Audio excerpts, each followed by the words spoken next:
శ్రీ సన్నిధి ప్రేక్షకులకు నమస్కారం. మనం ఎందరో యోగులను, ఎందరో గురువులను, మరెందరో సాధకులను నిత్యం కలుస్తూనే ఉన్నాం. వారి నుంచి అద్భుతమైనటువంటి ఆత్మజ్ఞానాన్ని తీసుకుంటూనే ఉన్నాం. ఈరోజు మన అదృష్టం మనం చేసుకున్నటువంటి పూర్వజన్మ సుకృతం. సాక్షాత్తు కలియుగ దైవం శ్రీ వెంకటేశ్వర స్వామి వారి యొక్క వరప్రసాదం గురువుగారు విశ్వపతి గారు. ఈ రోజున మరి వారి యొక్క విలువైన సమయాన్ని మనకు కేటాయించారు. మనం వారిని ఎప్పుడు చూసినా కూడా సాక్షాత్తు ఆ స్వామివారిని దర్శనం చేసుకున్నంత అనుభూతి మనందరికీ కలుగుతుంది. స్వామివారే వారిలో ఉండి మనకి ఎన్నో ధర్మ సూక్ష్మాలను బోధిస్తూ వస్తున్నారు. ఈ కలియుగంలో మనం ఏ విధంగా జీవించాలి, ఎలా ఉంటే మనం ఆ పరమాత్ముని యొక్క ఆశీస్సులు పొందగలుగుతాం అనేవన్నీ కూడా వారు చెప్తూనే ఉన్నారు. వారి గ్రంథాల ద్వారా మనకి జ్ఞానాన్ని పంచుతూనే ఉన్నారు. శ్రీ వెంకటేశ్వర వ్రతకల్పం అయితే ఇప్పటికే కొన్ని కోట్ల మందికి చేరుకున్నది. అలాగే వారి నుంచి వచ్చినటువంటి అమృత దర్శనం కావచ్చు, ఎన్నో రకాల వ్రతకల్పాలు కావచ్చు. ఈ మధ్య మనందరినీ మన ఇంట్లో శ్రీకృష్ణుని తీసుకొచ్చి శ్రీకృష్ణుడు మన ఇంట్లో ఆడుకునేలా చేస్తున్నటువంటి శ్రీకృష్ణ దర్శనం పార్ట్ 1, పార్ట్ 2 ఈ గ్రంథాల ద్వారా కూడా వారు మనందరికీ మరింతగా చేరువయ్యారు. అనేక రహస్యాలు, దైవిక రహస్యాలను ఆ గ్రంథాల ద్వారా బోధిస్తూనే ఉన్నారు. మరి ఏమాత్రం ఆలస్యం చేయకుండా గురుగారు ఇచ్చినటువంటి ఈ సమయాన్ని సద్వినియోగం చేసుకుందాం. నమస్కారం గురుగారు. నమస్కారం నాయన. చాలా సంతోషం అండి. చాలా సంతోషం కలవటం. మరి చాలా రోజుల తర్వాత మళ్ళీ మనం కలుసుకున్నాం. ఎప్పటి నుంచో ఎదురు చూస్తున్నాను. ప్రజలందరికీ కూడా మన భారతదేశంలోనే కాకుండా ప్రపంచంలో ఉన్న వాళ్ళందరూ ప్రజలందరూ సుఖంగా ఉండాలని ఆ పరమేశ్వరుని ప్రార్థిస్తున్నాను, స్వామివారిని ప్రార్థిస్తున్నాను. అందరూ కూడా ధర్మ మార్గంలో ఉండి వారు అనుసరిస్తున్నటువంటి ఆ గురు మార్గంలో, గురు పరంపరలో వాళ్ళు అనుసరిస్తున్న గురువులందరినీ వాళ్ళు చెప్పిన మాటలు అన్నీ విని ముందు కాలంలో వాళ్ళ జీవితాన్ని సద్వినియోగం ఎంతో సుసంపన్నం చేసుకుంటారని చెప్పి ఆశిస్తున్నాను.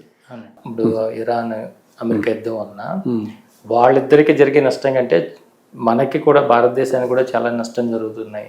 అనేక రకాలుగా ఇక్కడ ఉన్నటువంటి ఆయిల్స్ కానీ గ్యాస్ కానీ అని పెరగడమో, లేకపోతే మన వాళ్ళకి ఇబ్బందులు పడడం, అక్కడ ఉన్న వాళ్ళు బయట దేశాల్లో ఉన్నవాళ్ళు వాటి ద్వారా మనకి నిత్యావసర వస్తువులు పెరగడం, ఉద్యోగాలు కోల్పోవడం, ఎన్నో రకాల సమస్యలు అవుతున్నాయి. అంటే ఈ యుద్ధం అనేది ఎప్పుడు ఆగే అవకాశం ఉన్నది ఏదన్నా? ఇది ఇట్లా అవుతూనే ఉంటుందమ్మా, ఇంకా కొంతకాలం పాటు అవుతూ ఉంటుంది. ఇది ఇప్పుడప్పుడే ఆగదు. ఇది ఇంకా దీంట్లో వేరే వేరే దేశాలు కూడా వచ్చి ఇన్వాల్వ్ అవుతారు. సో కొంతకాలం పాటు ఈ అనిశ్చిత స్థితి ఇలా కొనసాగుతూనే ఉంటుంది. ఏదో మధ్యలో తగ్గినట్టు తగ్గుతారు, మళ్ళీ పెరుగుతుంటుంది, తగ్గినట్టు తగ్గుతారు, పెరుగుతుంటుంది. వేరే చోట్ల కూడా ఎన్నో చోట్ల ఇప్పుడు మనం యూరోప్లో అనేక చోట్ల కంట్రీస్లో చూస్తున్నాం. ఏంటి, వలసదారులు ఎక్కువైపోయి వాళ్ళంతా అలజడి సృష్టించడం, ఆ దేశాల్లోకి వెళ్ళిపోయి ఇలా అక్రమంగా వెళ్ళిపోయి ఇటువంటివి చాలా జరుగుతాయి ముందు కాలంలో. దానివల్ల ఇండియాలో ఎకానమీ మీద కొంత ప్రభావం పడినప్పటికీ భారతదేశం చాలా మటుకు చక్కగా ఉంటుంది. ఇప్పుడున్న ప్రస్తుతం మోడీ గారి నేతృత్వంలో ఈ ప్రభుత్వం బాగానే ఉంటుంది. ఇలా అలజడులకు చిన్న చిన్న ప్రయత్నాలు జరుగుతూ ఉంటాయి. కానీ చాలా ఈ భూమిని ఎప్పుడు మనం గుర్తుంచుకోవాలి. భారతదేశం ఈ భూమి ఎంత పవిత్రమైనది, ఎంత విశిష్టమైనది అంటే మనకే తెలుసు. ఇన్ని యుగాలుగా భగవంతుడు వచ్చిన అవతారాలన్నీ కూడా సంచరించిన ప్రదేశం ఇదే కదా. ఈ భూమి మీదే కృష్ణుడైనా, రావుడైనా, పరశురాముడైనా, దత్తాత్రేయుడైనా, మనం చూసిన హనుమంతుడు, అన్ని రూపాలు ఈ నేల మీద సంచరించినవి. అందుకని ఇటువంటివన్నీ కూడా తాత్కాలికమైన ఆటుపోట్లు తప్పితే చివరికి ఈ జాతి, ఈ ధర్మమే నిలుస్తుంది. ఇదే ఉన్నతంగా పైకి వస్తుంది. ఇప్పుడు వచ్చే 3-4 సంవత్సరాలు ఎన్నో కష్టాలు వస్తాయి. మామూలుగా ఏంటంటే ఇలా రకరకాల దేశాల మధ్య యుద్ధాలు రావటం, అక్కడితో సరఫరాలు ఆగిపోవటం, దానివల్ల ఎఫెక్ట్ అవటం. ప్రకృతి ఇప్పుడు ఈ యుద్ధాలప్పుడు ఏం చేస్తున్నారు వాళ్ళు, విపరీతమైన మిసైల్స్ వాడటం కానీ దీంతో ఏంటంటే నేచర్ అంతా కూడా డిస్టర్బ్ అయిపోతారు. సో ఈ సంవత్సరం మనకి వచ్చే రోజుల్లో మనం చూస్తాం కృష్ణ కానీ గోదావరి కానీ, అంటే మన దగ్గరికి మనకు అర్థమయ్యేలా చెప్పాలంటే విపరీతమైన ఫ్లడ్స్ వస్తాయి. గోదావరికి కూడా తీవ్రంగా వరదలు వస్తాయి. భద్రాచలం దగ్గర చాలా వరద వస్తుంది. ఇలా 50 feet దాటిపోయేంత వరద భద్రాచలం దగ్గర వస్తుంది. ఇవంటే ఏంటంటే నేచర్ కూడా చాలా డిస్టర్బింగ్గా ఉంటుంది.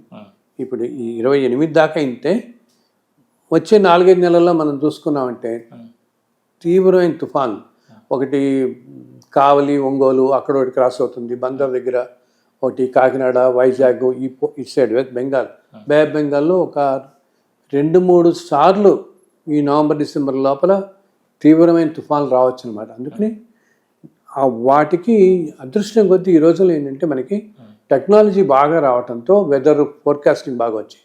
ప్రభుత్వాల కూడా సన్నిధంగా ఉంటున్నాయి. దానికోసం ప్రభుత్వాలు కూడా ఇది కొంచెం దృష్టిలో పెట్టుకుని ఈ సంవత్సరం 3-4 పెద్ద తుఫాన్లే వచ్చి కొంచెం అస్తవ్యస్తం అవ్వచ్చు పరిస్థితి.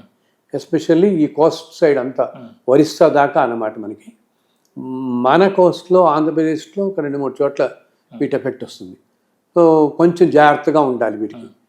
దీంతోపాటు ఇందా చెప్పాను నేను, అనారోగ్యాలు కుటుంబాల్లో కొన్ని చోట్ల గబుక్కన అనారోగ్యాలు కొంతమంది బారిన పట్టము. అటువంటిప్పుడు వీళ్ళందరూ ఏదన్నా, అందుకని ప్రతిరోజు ఉదయం సూర్య నమస్కారాలు చేయండి. ఒక్కసారన్నా బయట నుంచి సూర్యుడికి నమస్కరించండి. అది చాలా ఆరోగ్యాన్ని ఇస్తుంది. కాసేపు సూర్యుడు ఏదో టైంలో ఉదయం 8 గంటల లోపల ఏదో టైంలో కాసేపు అన్నా ఒక్క 10 నిమిషాలన్నా సూర్యుడు ఆరాధన చేస్తే, బికాస్ ఆరోగ్యం భాస్కర్ ఇచ్చేది అంటాం కదా, మనకి ఇచ్చేది ఆయన. పట్టుకుంటే మన ఆరోగ్యం చక్కగా ఉంటాం. లేకపోతే ఎంతోమంది ఇప్పుడున్న కాలంలో నేను చెప్పాను, ధర్మం ఎప్పుడైతే చాలా తక్కువ ఉంటుందో ప్రస్తుతంలాగా మనం 50 జన్మల్లో 100 జన్మల్లో పడాల్సిన కర్మ అంతా తోసుకొస్తుంది ఈ జన్మలోనే మనకి.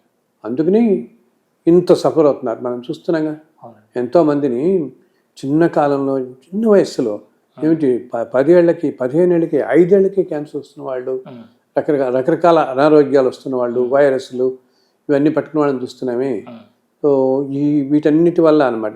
ఇందాక నేను చెప్పినట్టు మనం వీటి నుంచి కాపాడబడాలంటే ధర్మంగా బతుకుతూ, భగవంతుని నమ్ముకుంటూ, మంచి మార్గంలో వెళ్తూ, మంచి గురువుని పట్టుకొని, గురువుని కూడా ఎప్పుడు కూడా సత్యం గారు చాలామంది నేను చూస్తాను, చాలామంది గురువుల దగ్గరికి ఏంటంటే ఆయన ఏదో ఇచ్చేస్తాడు, నాకు ఏదో మంత్రం ఇస్తారు, ఇంకోటి ఇస్తారు అని చెప్పి అలా అనుకునేవాళ్లే. కానీ ఆయన మనని ఎలా రక్షిస్తాడో అని ఏమీ ఇవ్వకుండా గురువు చూపు పడితేనే మనం రక్షించగలుగుతాం.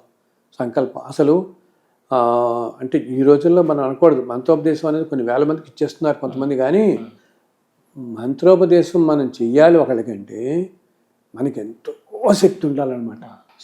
మంత్రోపదేశం మనం చేస్తున్నామంటే తీసుకున్న వాళ్ళకి ఎంత అర్హత ఉన్నది చూడాలి. అర్హత అంటే నేను కులము అవన్నీ మాట్లాడట్లేదు. ఆ జీవికి ఎంత స్ట్రాంగ్ సంకల్పం ఉంది, దాని మీద ఎంత కోరిక ఉంది.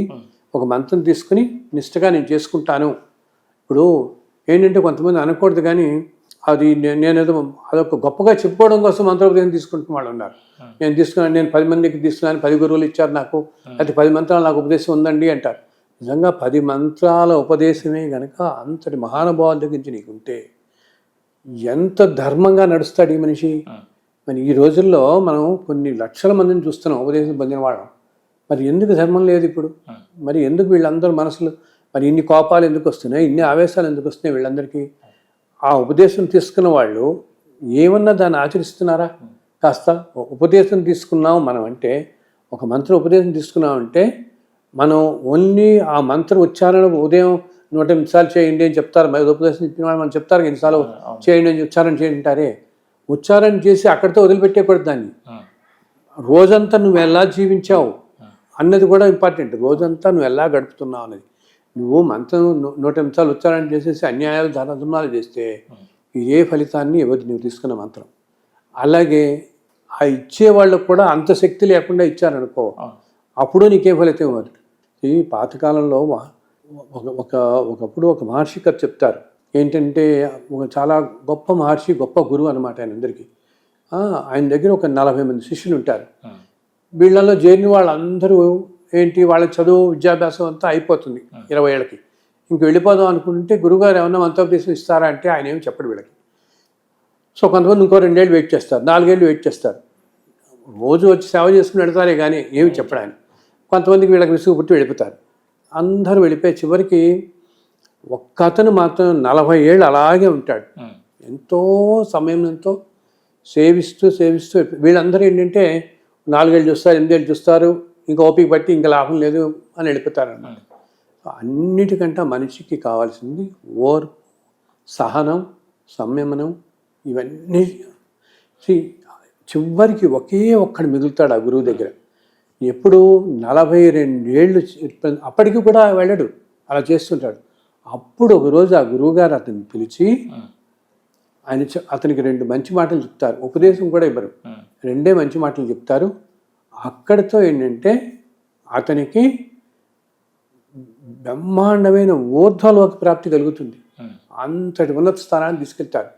మరి 40 ఏళ్ల పాటు ఏమి అడగలేదు కదా అతను, ఏమీ అడగలేదు. నాకు ఇది కావాలి గురువుగారు, అందుకని మిమ్మల్ని సేవించుకుంటున్నాను అని అడగలేదు. సో గురువుల్ని సేవించుకునే వాళ్ళకి అంత సంయమనం ఉండాలి. ఇంకా గురువుకి ఏ కాలానికి మనకి ఏది ఇవ్వాలో తెలుసు. ఇప్పుడు గబుక్కుని మంత్రం మనకి ఇవ్వలేదు అంటే ఆ తీసుకునే శక్తి ఇంకా రాలేదు మనకి అనమాట. అంత శక్తి అది భరించే శక్తి కూడా ఉండాలి కదా. మనం గబుక్కుని వాళ్ళకి మంత్రోపదేశం చేసాం అనుకుని ఆయన ఇచ్చే శక్తి నీకున్నా అది భరించే శక్తి ఆ మనిషికి ఉండాలి. భరించటం అంటే ఏమిటి, దాన్ని తట్టుకుని, ఇప్పుడు వాళ్ళకి శారీరకంగా ఆ ఫిజికల్ బాడీ కూడా తట్టుకునే శక్తి ఉండాలి ఆ మనిషిలో. అంటే అంత అనుష్ఠాన బలం వాళ్ళకు ఉండాలి. ఎన్నో జన్మల నుంచి అంత అనుష్ఠానం ఉండి అంత శక్తి ఉండి ఈ మంత్రాన్ని అంతగా ఉచ్చారణ చేస్తున్నప్పుడు ఆ శక్తి కూడా తీసుకునేది ఉండి అతని జీవన విధానం కూడా ధర్మంగా ఉంటే అప్పుడు నువ్వు ఇస్తే అతను పనిచేస్తుంది. లేదంటే మనం ఇచ్చేదాంతో ఆ మనిషి అతలకుతలం అయిపోతాడు. కానీ ఇతను అది గ్రహించాడు కదా, అయ్యో నాకు ఇవ్వట్లేదు, నేను ఇన్నాళ్ళు నన్ను కలపట్టుకుని వెళ్ళాడుతూ తిరుగుతున్నాను కానీ నాకేం మంత్రం చెప్పట్లేదు అనుకుంటాడు. ఆయన నీకేం చేయాలో చేస్తూనే ఉన్నారు చెప్పకుండా. మంత్రోపదేశం ఇవ్వనంత మొత్తం నిన్ను కాపాడలేదని కాదు, ఎన్నో విధాలు కాపాడతాడు గురువు. గురువు ఏంటంటే ఉత్తమమైనగా ఉండే గురువు నీకు రోజు చెప్పడు, నేను ఈరోజు ఇక్కడ కాపాడాను, నేను ఇల్లు అక్కడ కాపాడిన ఆయన అని చెప్పడు. అది ఆయనకి అనవసరం. ఆయన చర్య లోక కళ్యాణం. లోకంలో అందరూ సమానమే ఆయనకి. ఆయన దగ్గరగా కూర్చున్న వాడు సమానమే, ఎక్కడో తమిళనాడులో ఉన్నవాడు ఒకడే. ఓకే, మంచి ధర్మాత్మలు ఎక్కడెక్కడెక్కడున్నారో ప్రతి క్షణం వీళ్ళకి తెలుస్తూనే ఉంటుంది. అందరూ నుంచి కాపాడుకుంటూ వెళ్తాడు, చెప్పడు. కానీ మనం సంయమనం కోప్పకూడదు. అటువంటి గురువుల దగ్గర మనకు అదృష్టం కొద్ది మనకు దొరికితే మనం కంగారు పడిపోయి మీరేం నాకు ఇవ్వట్లేదు, మీరే నాకు చెప్పట్లేదు, నా సంగతి చూడట్లేదు, అలా మనం అస్సలు సంయమనం కోల్పోయి. ఇందాక చెప్పాను మీకు 42 ఏళ్ళు ఏకంగా అలా వెయిట్ చేస్తూ ఏమీ చేయలేదు అతను ఆ పిల్లడు. మిగతా వాళ్ళందరూ మధ్య మధ్యలో ఇంకేమిటి గురుమారు మమ్మల్ని అనుగ్రహించలేదు అనుకుంటూ వెళ్ళిపోయారు. కానీ 42 వచ్చినా అతను అప్పటికేం అడగలే. రోజు నిత్యం తన దేవత అర్చన అనుష్ఠానం చేసుకురావటం, అక్కడ అధిష్టానం చేయటం, వచ్చి అక్కడ కూర్చోవడం, ధ్యానం చేసుకోవడం, గురువుగారికి కావాల్సిన చూడటం, అలా చేయటం. ఎవరికైనా కొత్త పిల్లలు వాళ్ళకి వస్తే వాళ్ళకి నాకు చెప్పటం, వేదం చెప్పటం, నాకు చెప్పుకోవటం, ఇట్లా చేసి గురుగారు చెప్పుకుంటూ చేసుకునేవాడు. ఇలా వెళుతూ ఉంటే ఆయన ఎంతటి ఉత్కృష్టమైన అనుగ్రహించాడు. ఏకంగా ఊర్ధ్వలోక ప్రాప్తినే నీకు ఇచ్చాడు అంటే ఎంత అదృష్టం కదా. మరి అంటే ఏంటనమాట, మనం చేసే అవసరం లేకుండా తానే ఏమీ లేకుండా తీసుకెళ్ళారు, ఏమీ లేకుండా. సో గురువు ఏంటంటే మనం సంయమనంతో ఉంటే ఆ గురువులు మనని అంతటి స్థాయికి తీసుకెళ్తారు, అంతటి ఉత్తమగతులు అన్నిటికీ తీసుకెళ్తారు. మనం ఏమో కంగారు పడిపోక్కర్లేదు మనం అనమాట. వాళ్ళకి తెలుసు వాళ్ళు ఎప్పుడు తీసుకెళ్లాలో. అయితే ఏంటంటే ఆ శక్తి కూడా ఇమ్మని మళ్ళీ భగవంతుని ఆయనే కోరుకోవాలి మనం. అయితే మనకి ఆ శక్తి రాదు కదా మనకి. మన మధ్యలో ఏదో టెంప్టేషన్స్లో పడిపోయి మనకి ఇది అదేంటా ఎప్పుడు కాపాడుతూనే ఉంటారు అనే శక్తి అది గ్రహించి గట్టిగా ఉంటే ఖచ్చితంగా వాళ్ళు ప్రత్యక్షంగా మాటల పూర్వకంతో చెప్తూ ఉండకపోవచ్చు నిత్యం, కానీ ధర్మంగా ఉండే వాళ్ళని ఎప్పుడు వాళ్ళు రక్షిస్తూ ఉంటారు, తప్పకుండా రక్షిస్తూ ఉంటారు వాళ్ళు. ఇది ఎంతోమందిని చూస్తూ ఉంటాం మనం, ఎంతోమంది గురువుల దగ్గర నిత్యం చూసేది. వాళ్ళు ఏంటంటే గురువులు వాళ్ళు ఎటువంటి హంగు ఆర్భాటాలు ఏదో పగట్టలు ఇటువంటివి ఏమీ కోరుకోరు కాబట్టి మనకు తెలియదు. కొంతమంది శక్తి మనకి తెలియదు, కానీ మనల్ని ఎలా ఉద్ధరిస్తారనేది ఏ విధంగా ఉద్ధరిస్తున్నా. ఇప్పుడు ఒకటి సత్యం గారు, ఇప్పుడు మన నేషనల్ హైవే మీద ఈరోజు ఇన్ని వెహికల్స్ వెళ్తున్నాయి. ఏమి మన ముందు వెళ్ళిన 10 వెహికల్స్ ముందు ఒక వెహికల్ పెద్ద యాక్సిడెంట్ అవుతుంది. మనం అనుకుంటాం అయ్యో జస్ట్ 2 నిమిషాలు అంటే మనకు అయి ఉండేది అనుకుంటాం. మనం నమ్ముకుని ఏ గురువు మనని కాపాడాడని మనం గ్రహించాలి కదా. అప్పుడు అది మనం గ్రహించాం. సో మన రోజు జీవితం నిత్యం సక్రమంగా గడుస్తోంది, ఎటువంటి ఆపదలు లేకుండా అంటే ఆ గురువు మనని కాపాడుతున్నాడు. ఇంకోటి ఏంటి, ఈ జన్మలో నీకు ఈ గురువు నీకు దొరకపోయినా నువ్వు ఏదో జన్మలో నీకు గురువు దొరుకుంటాడు. ఆ గురువు నువ్వు ఇప్పుడు సన్మార్గంలో ధర్మంగా ఉంటున్నావు కాబట్టి ఆ గురువు నిన్ను ఇప్పటికీ కాపాడుకుంటున్నాడు. అందుకే మన జీవితం సఫీగా నడుస్తుంది. అందుకని మనం కొంతమంది చూస్తాం చూడండి, ఈ గురు పరంపర ఏమీ లేకపోయినా ధర్మంగా ఉంటారు. వాళ్ళు ధర్మ మార్గంలో వాళ్ళ ఉద్యోగం వాళ్ళు చేసుకుంటూ నలుగురికి సహాయం చేస్తూ పోతుంటారే, వాళ్ళ జీవితం చక్కగా గడుస్తుంటుంది. ఎందుకు? ఇప్పుడు ధర్మ మార్గంలో నడవటం వాళ్ళ జరగటం కాదు ఇది. వాళ్ళు ఇంతకుముందు జన్మల్లోనే ఒక మహాపురుషుని సేవించి ఉంటారు. ఏ మహావతార బాజీయో, రమణ మహర్షియో, త్రైలింగ స్వామి, లేకపోతే మన చంద్రశేఖర మహాస్వామి వారో మహాపురుషులను ఎవరో సేవించి ఉండటం చేత ఆ దివ్యశక్తి ఇప్పటికీ వీళ్ళని రక్షిస్తూ వెళుతూ ఉంటుంది అనమాట. అంటే ఇప్పుడు ధర్మం క్షీణించింది, కలియుగం కాబట్టి ధర్మం ఈ విధంగానే ఉంటుందా? అందుకని ఈ ధర్మాన్ని మళ్ళా పూర్తి స్థాయిలో మనం విస్తరించుకునే అవకాశం ఉందా? ఈ ధర్మ మార్గంలో మానవుడు ఉండాలంటే ఏం చేయాలి? ఇది నేను ఎప్పటి నుంచో చెప్తున్నట్టే, ఈ కాల ప్రవాహంలో ఒక్కొక్క టైంలో ధర్మం అనేది చాలా తగ్గుతూ వస్తూ ఉంటుంది. అయితే పూర్తిగా తగ్గిపోవటం అనేది జరగదు, కానీ చాలా ఇప్పుడు మనం చూస్తున్నాం కదా, ఎన్నో దేశాల మధ్య యుద్ధాలు, వలసలు, అండ్ భారతదేశంలోనే ఏదో విధంగా అశాంతి అలజడి సృష్టించాలని ఎన్నో శక్తులు ప్రయత్నిస్తున్నాయి. ఎందుకంటే ప్రపంచం మొత్తానికి తెలుసు భారతదేశం ఇంకో కొన్ని సంవత్సరాలలో ఎంతో పటిష్టమైన ఆర్థిక శక్తిగా పెరుగుతుంది. అండ్ భారతదేశమే ప్రపంచం మొత్తాన్ని శాసిస్తుంది అని కూడా ప్రపంచ దేశాలన్నిటికీ తెలుసు. అందులో ఈ ప్రపంచంలో ఈ దేశాలన్నీ కలిపి అనేక మార్గాల్లో అనేక విధాలుగా ఎలాగైనా మన దేశాన్ని అస్థిరతపరచాలి అని చెప్పి ఎంతో ప్రయత్నం చేస్తున్నాయి. సో దానికోసమే రకరకాల అలజడులన్నీ మనం చూస్తున్నాం. ముందు కాలంలో కూడా చాలా చూస్తాం ఇటువంటివి.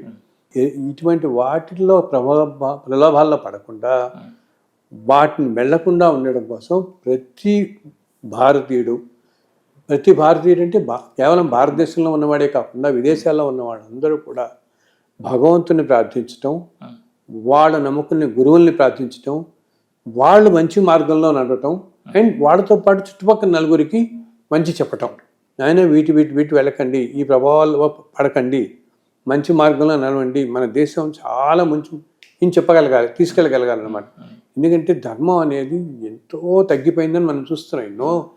ప్రతి వ్యవస్థలోనూ మనం అనకూడదు కానీ నోటితో ప్రతి వ్యవస్థల్లోనూ అసలు ఏమాత్రం తాపత్రయం లేకుండా, ఎటువంటి ఐహిక చింతలో లేకుండా పూర్తిగా భగవంతుడికే అంకితం అయిపోయి సమాజం హితం కోసమే పాటుపడాల్సిన ఆ సంస్థలలో ఉన్నవాళ్ళు కూడా ఇటువంటి వాడి ప్రలోభాల్లో పడిపోయి ఒకళ్ళనొకళ్ళు నిందించుకోవటం, అసలు పెద్ద పెద్ద ప్రెస్ కాన్ఫరెన్స్లు పెట్టేసి నలుగురు జనం మధ్యకి వచ్చేవాళ్ళు కాదు. ఇంతమంది కాలంలో మనకి జనం మధ్యకి రావటం ఏంటంటే ధర్మం అనేది లేనప్పుడు కలిపురుషుడు విజృంభించి అందరిలో ఈ మాయం తీసుకొస్తాడు. దాంట్లో మనం పడకుండా మనం సంకల్పం చేసుకుంటే తప్పకుండా పడకుండా ఉంటాం. నేను పడను కాక దీంట్లో పడను అని ముందు సంకల్పం చేసుకుని భగవంతుని ప్రార్థించి మనం నమ్ముతున్న గురువుని ఆశ్రయిస్తే చాలు. ఆ గురువే చూసుకుంటాడు మన అటు పక్క వెళ్ళకుండా. ఆయనకి ఏమీ నువ్వు ఆ గురికి ఏమి స్తోత్రాలు చేయక్కర్లేదు, పూజలు చేయక్కర్లేదు. ఆ గురువుకి తీసుకెళ్ళి నువ్వు ఏదో పెద్ద గిఫ్ట్లు అన్నీ ఇచ్చేసేసి ఆయన ఏదో డబ్బులు ఇచ్చేసి, అసలు నేను ఇందాక చెప్పాను అన్నిటి ఐహికకి సుఖాలకి కానీ ఐహిక సంపదలకు కానీ ఎటువంటి వాటికి అన్నిటికీ అతీతంగా ఉండే భగవంతుడి రూపంలో వచ్చే గురువులు అంటారని వాళ్ళకి ఏమీ పట్టదు కదా. సో వాళ్ళకి ఇవేం అక్కర్లే. వాళ్ళు అటువంటి వాళ్ళని ఆశ్రయిస్తున్న వాళ్ళని వాళ్ళే మంచి మార్గాలు పెడతారు. ఇలా ఆశ్రయిస్తున్న వాళ్ళు కేవలం వాళ్ళు చెప్పిన మంచి మాటలు 4 వింటూ సంయమనం కోల్పోకుండా చక్కగా ఉంటే అప్పుడు ఏంటంటే ఇప్పుడు ప్రస్తుతం కాలంలో ధర్మం ఇలా బాగాలేనప్పుడు దానివల్ల మనం ఎఫెక్ట్ కాకుండా ఉంటాం. మొట్టమొదటి ఏం చేయాలి? ఎవరికి వాళ్ళు మన జాగ్రత్తలో మనం ఉండాలి. అండ్ సమాజం అంతా కూడా జాగ్రత్తగా ఉండేలా మనం చూడాల్సిన బాధ్యత. మనతో పాటు మన కుటుంబం బాగుండాలి, మన స్నేహితులు, సమాజం, ఈ వ్యవస్థ అంతా కూడా బాగుండాలి కదా. సో అది బాగుండాలంటే ఇవన్నీ ఫాలో అవుతూ మనం మంచి మార్గంలో వెళ్ళి వీళ్ళందరినీ మంచి మార్గంలో పెడితే అప్పుడు ఈ కష్టకాలంలో మనం ఎక్కువ ఎఫెక్ట్ కాకుండా ప్రభావితం అయ్యి దానివల్ల మన జీవితాలు పాటు చేసుకోకుండా ఉంటాం. అవును. ఈ ఈ పీరియడ్ నేను ఎప్పుడు చెప్తున్నట్టు 28 దాకా కూడా ఇలాగే వెళ్ళిపోతుంది. ఇప్పుడు 26లో ఉన్నాం. నేను ఇంతకుముందు అన్నాం మనం చాలా పీక్ వెళ్ళిపోతుంది 26, 27లో. అందుకని మనం చూడండి యుఎస్ ఇరాన్ యుద్ధం 4 రోజులు తగ్గిందంటారు, మళ్ళీ పోతుంది, మళ్ళీ తగ్గిందంటారు, మళ్ళీ వెళ్ళిపోతుందంటారు. ఇంకా వేరే వేరే దేశాలు కూడా దీంట్లో వస్తున్నాయి. ఈ రాబోయే కాలం అంతా 28 దాకా ఇలా ఇవే కాదు వేరే దేశాల మధ్య కూడా యుద్ధాలు రావటంతో ఏమవుతుంది, ఎకానమీ అంతా దెబ్బతింటుంది ప్రపంచం అంతా. దాంతో ఉద్యోగాలు పోతాయి. ఇప్పుడు మనం చూస్తున్నాం సాఫ్ట్వేర్ రంగంలో కొన్ని వేల మంది ఉద్యోగాలు వెళ్ళిపోతున్నాయి. ఉద్యోగం పోయిందని మనం ఉన్ని పేపర్లో చూసి మనం అనుకుంటాం, కానీ ఒక ఉద్యోగం పోవటం అంటే ఒక జీవితం నాశనం అయిపోతాం కదమ్మా, డిస్టర్బ్ అయిపోతున్నాం. కుటుంబం అంతా డిస్టర్బ్ అయిపోవట్లేదు. వీళ్ళలో ఇప్పుడు 40 50 ఉన్నవాళ్ళు ఉంటారు. ఒక్కసారిగా వాళ్ళు ఎంత జోల్ట్లా అవుతుంది వాళ్ళకి, పెద్ద కుదుపులాగా కదా వాళ్ళకి. వాళ్ళు పిల్లలు ఉంటారు, చదువుల్లో ఉంటారు, వాళ్ళు ఈఎంఐలు కట్టుకోవాల్సి వస్తుంది. కొన్ని వేల ఉద్యోగాలు పోతున్నాయి మనకి ఇప్పుడు. ఇవేంటంటే ప్రపంచం మొత్తం ఎకానమీ ఇలా, ఇది పరిస్థితి 28, 30 దాకా ఇలాగే ఉంటుంది. 28 దాకా తీవ్రం, 26, 27, 28 దాకా.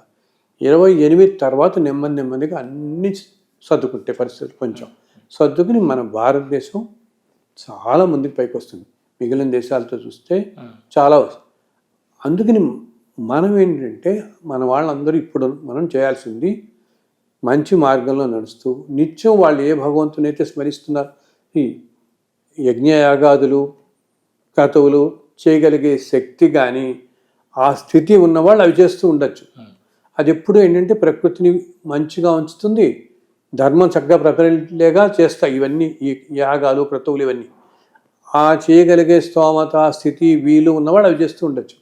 లేని వాళ్ళు సంకల్పానికి ఉన్నంత బలం దేనికి లేదన్నమాట. కేవలం సంకల్పంతోనే ప్రతిరోజు ఉదయం ఒక్క నిమిషం పాటు భగవంతుడికి నమస్కారం, ఒక్క నిమిషం గురువుకి నమస్కారం పెట్టుకుని ఒక్క 2 నిమిషాలు కేటాయిస్తే మనకున్న ఇంత టైంలో ఒక్క 2 నిమిషాలు భగవంతుడికి గురువుని స్మరించి ఆయన మాకు ఆ శక్తి ఇవ్వు, ధర్మ మార్గంలో నడిచేలాగా, ధర్మాన్ని ప్రచారం చేసేలాగా మమ్మందిని చల్లగా చూడు, ఈ భారతదేశాన్ని చల్లగా చూడు, ప్రపంచాన్ని చల్లగా చూడు ప్రార్థిస్తే ఎప్పుడు సామూహికంగా చేసే ప్రార్థనలకి సంకల్పాలకి ఇంకా శక్తి ఎక్కువ అవుతుంది కదా. అప్పుడు అది చేయమని నేను అందరినీ, అది సమాజం మంచి కోసం అని కాదు, మీ అందరి మంచి కోసం కూడా అన్నమాట.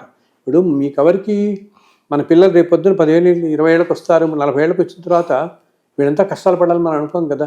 ఇప్పుడు ఈరోజే ఉద్యోగ వ్యవస్థలు ఇవన్నీ ఇట్లా ఉంటే ఒక 15 ఏళ్ళకి ఎలా ఉండబోతాయి, 20 ఏళ్ళకి ఎలా పోతాయి అసలు ఊహించను కూడా ఊహించలేం మనం. ఈ ఏఐ ఇటువంటివన్నీ ఇప్పుడు వచ్చాయి కదా, ఇది ఒక 10 ఏళ్ళ క్రితం ఎవరిని ఊహించారా ఇంత తీవ్రంగా ఉంటుంది, ఇంత తీవ్రంగా వస్తుందని. అండ్ అది మనుషుల యొక్క మనస్సుల మీద ఎంత తీవ్రమైన ప్రభావం చూపిస్తుంది. ఇప్పుడు నేను మొన్న ఎక్కడో కొంచెం చూశాను, ఏదో పెళ్ళిళ్ళలో అన్నమాట వాళ్ళ తల్లిదండ్రులు వాళ్ళ ముత్తాతలు ఎప్పుడో పాతకాలం వెళ్ళిపోయిన వాళ్ళని ఓ 3D ఇమేజ్లో చేసుకొచ్చి అక్కడ ప్రొజెక్ట్ చేస్తున్నారు వాళ్ళు నడుస్తున్నట్టుగా. అది చూడ్డానికి ఏదో సరదాగా అనిపిస్తుంది కానీ మైండ్ మీద చాలా ప్రభావం చేస్తుంది. ఇప్పుడు అది చూస్తున్న వాళ్ళలో చిన్నపిల్లలు కూడా ఉంటారుగా, 5 ఏళ్ళ పిల్లలు 10 ఏళ్ళ పిల్లలు అందరూ ఉంటారు కదా, వాళ్ళ మనస్సుల మీద చాలా తీవ్రమైన ప్రభావం చూపిస్తాయి ఇటువంటివన్నీ కూడా. అండ్ ప్రభావం చూపించి అవన్నీ స్టోర్ అయిపోయింటాయి, పెద్ద అయిన తర్వాత వాళ్ళ మనసు సరిగా ఉండవు వాళ్ళని. ఇది ఇప్పుడు 40 ఏళ్ళ 50 ఏళ్ళలో ఉన్నవాళ్ళు వాళ్ళ పిల్లల్ని చాలా జాగ్రత్తగా తీసుకురాకపోతే ఏంటంటే ముందు కాలాల్లో ఉండే సంక్లిష్టమైన పరిస్థితులన్నిటికీ వీళ్ళని ప్రిపేర్ చేయాలి. ప్రిపేర్ చేయటం అంటే ధర్మంగా ఉండండి బాబు, మంచి పనులు చేయండి, మంచి మార్గంలో ఉండండి, ఈ ప్రబోధాలకు వెళ్ళకుండా. బికాజ్ బయట ప్రపంచం అంతా మాయ కప్పేసి ఎక్కడ చూసినా ఈ ప్రలోభాలే కనపడుతున్నాయి. ఈ మాయ ఎట్లా ఉంటుందంటే అవే ఎక్కువ ఆనందం ఇచ్చేలా అనిపిస్తాయి మన మనసుకి. వీటన్నిటికంటే ఈ గురువులు చెప్పేవి ఇవి చెప్పేవి వీటన్నిటికంటే మంచి మాటల కంటే అవి ఎక్కువ ఆనందం ఇచ్చేలాగా అనిపిస్తాయి. అది భ్రమ అన్నమాట. ఈ ఆనందం అనేది కేవలం ఆ క్షణంలోనే తప్పితే ఆ క్షణంలో కలిగే ఆనందంలో పడ్డామంటే ఒక క్షణం ఆనందం పడితే దానికోసం ఆ జీవితం అంతా వాళ్ళ ఆలోచన ధోరణి మారిపోతుంది. ఎంతో మన జీవితాలంతా కూడా ఎన్నో కష్టాలు పాలు చేసుకునే వాళ్ళం అవుతాం. ఇటువంటి భ్రమంలో అస్సలు పడకుండా మంచి మార్గంలో వెళ్ళాలి. ఈ టెంప్టేషన్స్ అంటే ఇటువంటివన్నిటి నుంచి పక్కకు తోసేయడానికే మనకి గురు పరంపర అనేది ఈ దేశంలో ఇంతకాలంగా యుగాలుగా నడుస్తూ వచ్చింది. దాన్ని ఎందుకు ఊరికనే చెప్పరు ఎవరు అనమాట, నాయన గురువుని పట్టుకోండి ఎవరినో ఎందుకంటే మనల్ని ఈ ప్రలోభాల నుంచి మీద పడనీయకుండా మన కాపాడుతూ ఉంటాడు ఆయన. అందుకోసం అంటే గురువు గురించి మీరు ఇంతకుముందు ఎన్నో సందేశాలు ఇచ్చారు, ఎట్లా చెప్తానే ఉన్నారు ఎంతైనా కూడా. కానీ ప్రతిసారి కూడా మేము ఎంచుకున్న గురువుని కరెక్ట్ కాదండి, మేము సరైన గురువుని ఎంచుకోలేకపోయామండి, గురువుల పేరుతో మోసాలు జరుగుతున్నాయండి, ఇలా రకరకాలుగా అన్ని చెప్తుంటారు గురువు. అంటే అట్లా ఈ గురువుని ఎలా మనం పట్టుకోవాలి, మనకి ఈ కరెక్ట్ గురువు అని ఎట్లా తెలుస్తుంది? అసలు ఏంటంటే సత్యం గారు, మనకి ఈ గురు పరంపర అనేది కానీ ఓకే, ఇదంతా కూడా మన సనాతన ధర్మానికి ఒక ఆయుపట్టు లాంటిది. ఇది యుగాలుగా ఏంటి, సాక్షాత్తు శ్రీమన్నారాయణుడే భగవంతుడే ఈ భూమి మీద వచ్చినప్పుడు కూడా ఆయన కూడా గురువుల దగ్గరే గురువులు సేవ చేశాడు. ఆ గురువుల దగ్గర నుంచి జ్ఞానం, అసలు జ్ఞానం అన్నిటికీ మూలమే పరమేశ్వరుడు కదా, ఆ పురుషోత్తముడు విష్ణువు మనకు తెలుసు శ్రీమన్నారాయణ. ఆయన రామావతారంలో వచ్చినప్పుడు వశిష్ఠుల వారి దగ్గర, అండ్ కృష్ణావతారంలో వచ్చినప్పుడు సాందీపుల వారి దగ్గర అలా గురువులను పెట్టుకుని ఏంటి, ఇప్పుడు శ్రీకృష్ణుడు తెలియకనా రాముల వారు తెలియకనా సాక్షాత్తు నారాయణే కదా. అయినా ఏంటంటే ప్రజలందరికీ కూడా తెలవాలి గురువుల దగ్గర నుంచి మనం జ్ఞానం ఏ విధంగా సంపాదించుకోవాలి, ఒక గురువుని ఉత్తమమైన గురువుని కొలిచి ఎలా ఉండాలి. మన జీవితం ఏంటి, ఎన్నెన్నో మనం చేసుకునే ప్రారంభ కర్మల వల్ల ఇలా గడుస్తూ పోతూ ఉంటాం. ఎన్నెన్నో మన మనస్సు రకరకాలుగా ప్రభావితం చేస్తూ ఉంటుంది. సో వీటిల్లో మనల్ని మంచి ఆలోచనల వైపు నడిపించడానికి ఒకటి మామూలుగా మన గ్రంథ పఠనం అవి చెప్తుంటాం మనం అన్నీ కూడా. పుస్తకాలు చదవటం వల్ల కానీ, గ్రంథాలు చదవటం వల్ల కానీ, మన ఉపనిషత్తులు, పురాణాలు, లేకపోతే మహానుభావుల వల్ల జీవిత చరిత్రలు, మహాపురుషుల యొక్క ఏమైనా సత్సంగాలు చెప్పినవి, వాళ్ళవన్నీ చెప్పినవి, ఇవన్నీ వెళ్తూ ఉంటాయి. ఇవన్నీ ఎంత చదువుతున్నప్పటికీ కూడా ఏమవుతుంటుంది, మళ్ళీ ఇప్పుడు ఈ పుస్తకాలన్నీ మనకందరికీ ఓపెన్గానే ఉంటాయి కదా. అందరినీ మనకందరికీ పాత రోజుల్లో అసలు పాఠ్యాంశాలలో పెట్టేవాళ్ళు, మహానుభావుల జీవిత చరిత్రలు పెట్టేవాళ్ళు ఒకప్పుడు. ఏంటంటే వాళ్ళని తెలుసుకోవటం వల్ల ఒక మనిషి ఏ విధంగా జీవించాలి, ఎటువంటి కష్ట నష్టాలు వచ్చినా ఎలా ఎదుర్కోగలగాలి, వాటన్నిటినీ మనం దేనికి తొణిగిపోకుండా ఎలా ఉండాలి అని చెప్పి వీళ్ళందరూ చూపిస్తారన్నమాట. మనకి అలాగా సోదాహరణంగా నిలబడి మనకి చూపిస్తారు చక్కగా మనకి. అది మనం మామూలుగా పుస్తకాలు చదవటం వల్ల అయితేనేమి, పురాణాలు చదువుతున్నాం, వీటన్ని ఎంత చదువుతున్నప్పుడు ఎలా ఉంటుంది, ఇవి చదువుతున్నా, అలాగే ఏదైనా గొప్ప గొప్ప మహానుభావుల యొక్క ప్రవచనాలు అవి వింటున్నంతసేపు చాలా బాగుంటుంది. అంతేగాని మనం ఆచరణకు వచ్చేటప్పటికి సగం మర్చిపోతుంటాం మనం. అది కాల ప్రభావం అనివ్వండి, మన ప్రారంభ కర్మల వల్ల అనివ్వండి, ఏమవుతుంది మనం ఎంత చదివినా. ఇప్పుడు మనలో చాలామంది చిన్నప్పటి నుంచి మనం చూస్తుంటాం రామాయణ భారతాలు చదివిన వాళ్ళు, తెలుసుకున్న వాళ్ళు. కానీ దురదృష్టవశాత్తు ఏమవుతుందంటే ఇప్పటి కాలంలో చాలామందికి రామాయణ భారతాల్లోని చిన్న చిన్న విషయాలు కూడా తెలియట్లేదు. యాక్చువల్గా నేను చెప్పాలంటే మీకు ఈ ఇంటర్వ్యూస్ కానీ మన ప్రోగ్రామ్స్ కానీ ఎక్కువ ఈ మధ్య నేను ఎక్కువ చేస్తున్నది కూడా ఇప్పటి కాలంలో ఉన్న యువతని ఉద్దేశించుకునే వీళ్ళ కోసమే అన్నమాట. ఇప్పుడు మనం ఒక 50-60 ఏళ్లలో ఉన్నవాళ్ళు ఆల్రెడీ ఒక స్థితికి వచ్చిన వాళ్ళు, వీళ్ళలో చాలామందికి ఇటువంటివన్నిటి గురించి కూడా కొంచెం అవగాహన ఉంటుంది, మంచి చెడు అవగాహన ఉంటుంది. అండ్ భారత రామాయణాలు మన గ్రంథాలే కాకుండా పౌరాణికుల విశేషాలు ఉంటుంది. కానీ ఇప్పుడు 20 15-20 నాకు చూసారా, వీళ్ళల్లో చాలామందికి ఎన్నో విషయాలు తెలియవు అసలు వీళ్ళకి. అసలు చిన్న చిన్న విషయాలు కూడా. అండ్ దురదృష్టం ఏమవుతుంది, వీళ్ళు చూస్తున్నదల్లా కూడా సినిమాలని, సినిమా మీడియం ద్వారానే వాళ్ళు రామాయణం నేర్చుకుంటున్నారు, భారతం నేర్చుకుంటున్నారు. అసలు భారతం నేర్చుకుంటున్నారు, రామాయణం నేర్చుకుంటున్నారు అని కూడా మనం అనలేం. ఎందుకంటే సినిమాల్లో చూపిస్తున్నది, ప్రస్తుత సినిమాల్లో అసలు 20-30 సంవత్సరాల క్రితమే పురాణాల్లో లేనివి కూడా కొన్ని ఎన్నో వచ్చేసాయి మనకి, సినిమాల కింద వచ్చేసినవి. ఇప్పుడు ఉదాహరణకి శ్రీకృష్ణ తులాభారం ఉంటుంది. శ్రీకృష్ణ తులాభారం సినిమా చాలామంది నిజం అనుకుంటారు. అసలు శ్రీకృష్ణ తులాభారం అనేదే ఎక్కడా లేదు, మహాభారతంలో ఎక్కడా లేదు, భాగవతంలో లేదు. అది ఒక నాటకంగా రాసింది అనమాట. కానీ ఇప్పుడు జనసామాన్యులు ఏమైంది అంటే ఇప్పుడు 60లో ఉన్నవాళ్ళు పెద్దవాళ్ళు చాలామంది కూడా వీళ్ళలో చాలామందికి కూడా ఈ విషయం తెలియదు. తులాభారం నిజమే అనుకుంటారు. అటువంటిది ఇప్పుడు 20లో ఉన్న వాళ్ళకి అసలు ఇంకా మిగిలిన విశేషాలు ఏం తెలుస్తాయి? అసలు తెలియదు. వీళ్ళు కేవలం ఈ యూట్యూబ్, సినిమా ఈ మాధ్యమాన్ని పట్టుకుంటున్నారు.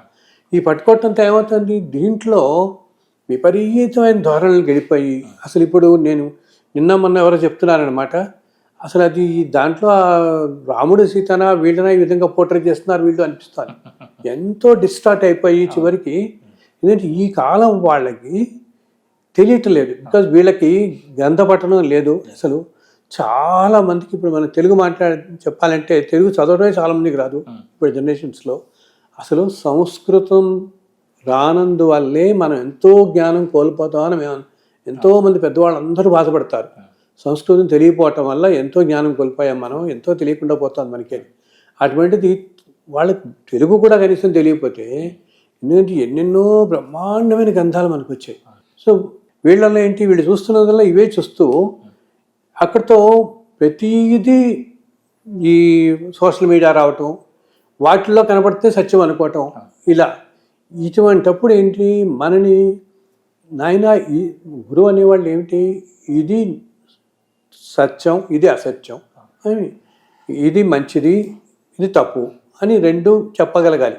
అటువంటి చెప్పి వాళ్ళే మనకి చాలా అవసరం ఇప్పుడున్న యువతకు కూడా. వీళ్ళందరికీ అంత ఎందుకంటే కాబోయే కాలంలో ఇప్పటికే మనం టెక్నాలజీ ఎంతో మార్పులు వచ్చేసి ఎన్నెన్నో చూస్తున్నాం. సో ముందు కాలంలో అసలు మనం ఊహించలేము అనమాట. 10 సంవత్సరాలు అయ్యేటప్పటికి జీవన వ్యవహారం ఎలా ఉంటుంది, 20 ఏళ్ళు అయ్యేటప్పటికి ఎట్లా ఉంటుంది. ఇప్పుడు మనం 40 ఏళ్ల క్రితం ఎలా ఉన్నాం ఇప్పుడు లేదు. మన చిన్నప్పుడు స్కూళ్ళల్లో ఎలా చదువుకున్నామో ఇప్పుడు లేదు. ఆ విద్యా వ్యవస్థ కానీ ఆచార వ్యవహారాలు ఏమీ లేవు. అసలు ప్రకృతి అప్పటిలాగా ఉండటం లేదు. సో వీళ్ళని సక్రమమైన ఏంటంటే వీళ్ళు దేర్ అనేబుల్ టు చూస్ అంటాం. మనం వాళ్ళు చూసుకోలేకపోతున్నారు. ఏది మంచి ఏది చెడు కూడా వాళ్ళ తారతమ్యం తెలియకుండా పోతాం చివరికి. కాబట్టి మనకి ప్రతి మనిషికి కూడా ముఖ్యంగా ఇప్పుడుండే యువతకి ఈ ఎవరినన్నా మంచి గురువులని ఎందుకు చెప్తున్నానంటే మంచి గురువులు అంటే కానీ గురువు మనకి సన్మార్గం నాయన ఇది మంచి ఇది చెడు అని చెప్పి రెండింటికి విశేషణ చెప్పి మన మార్గం మంచి మార్గం నెంటింపజేస్తాడు.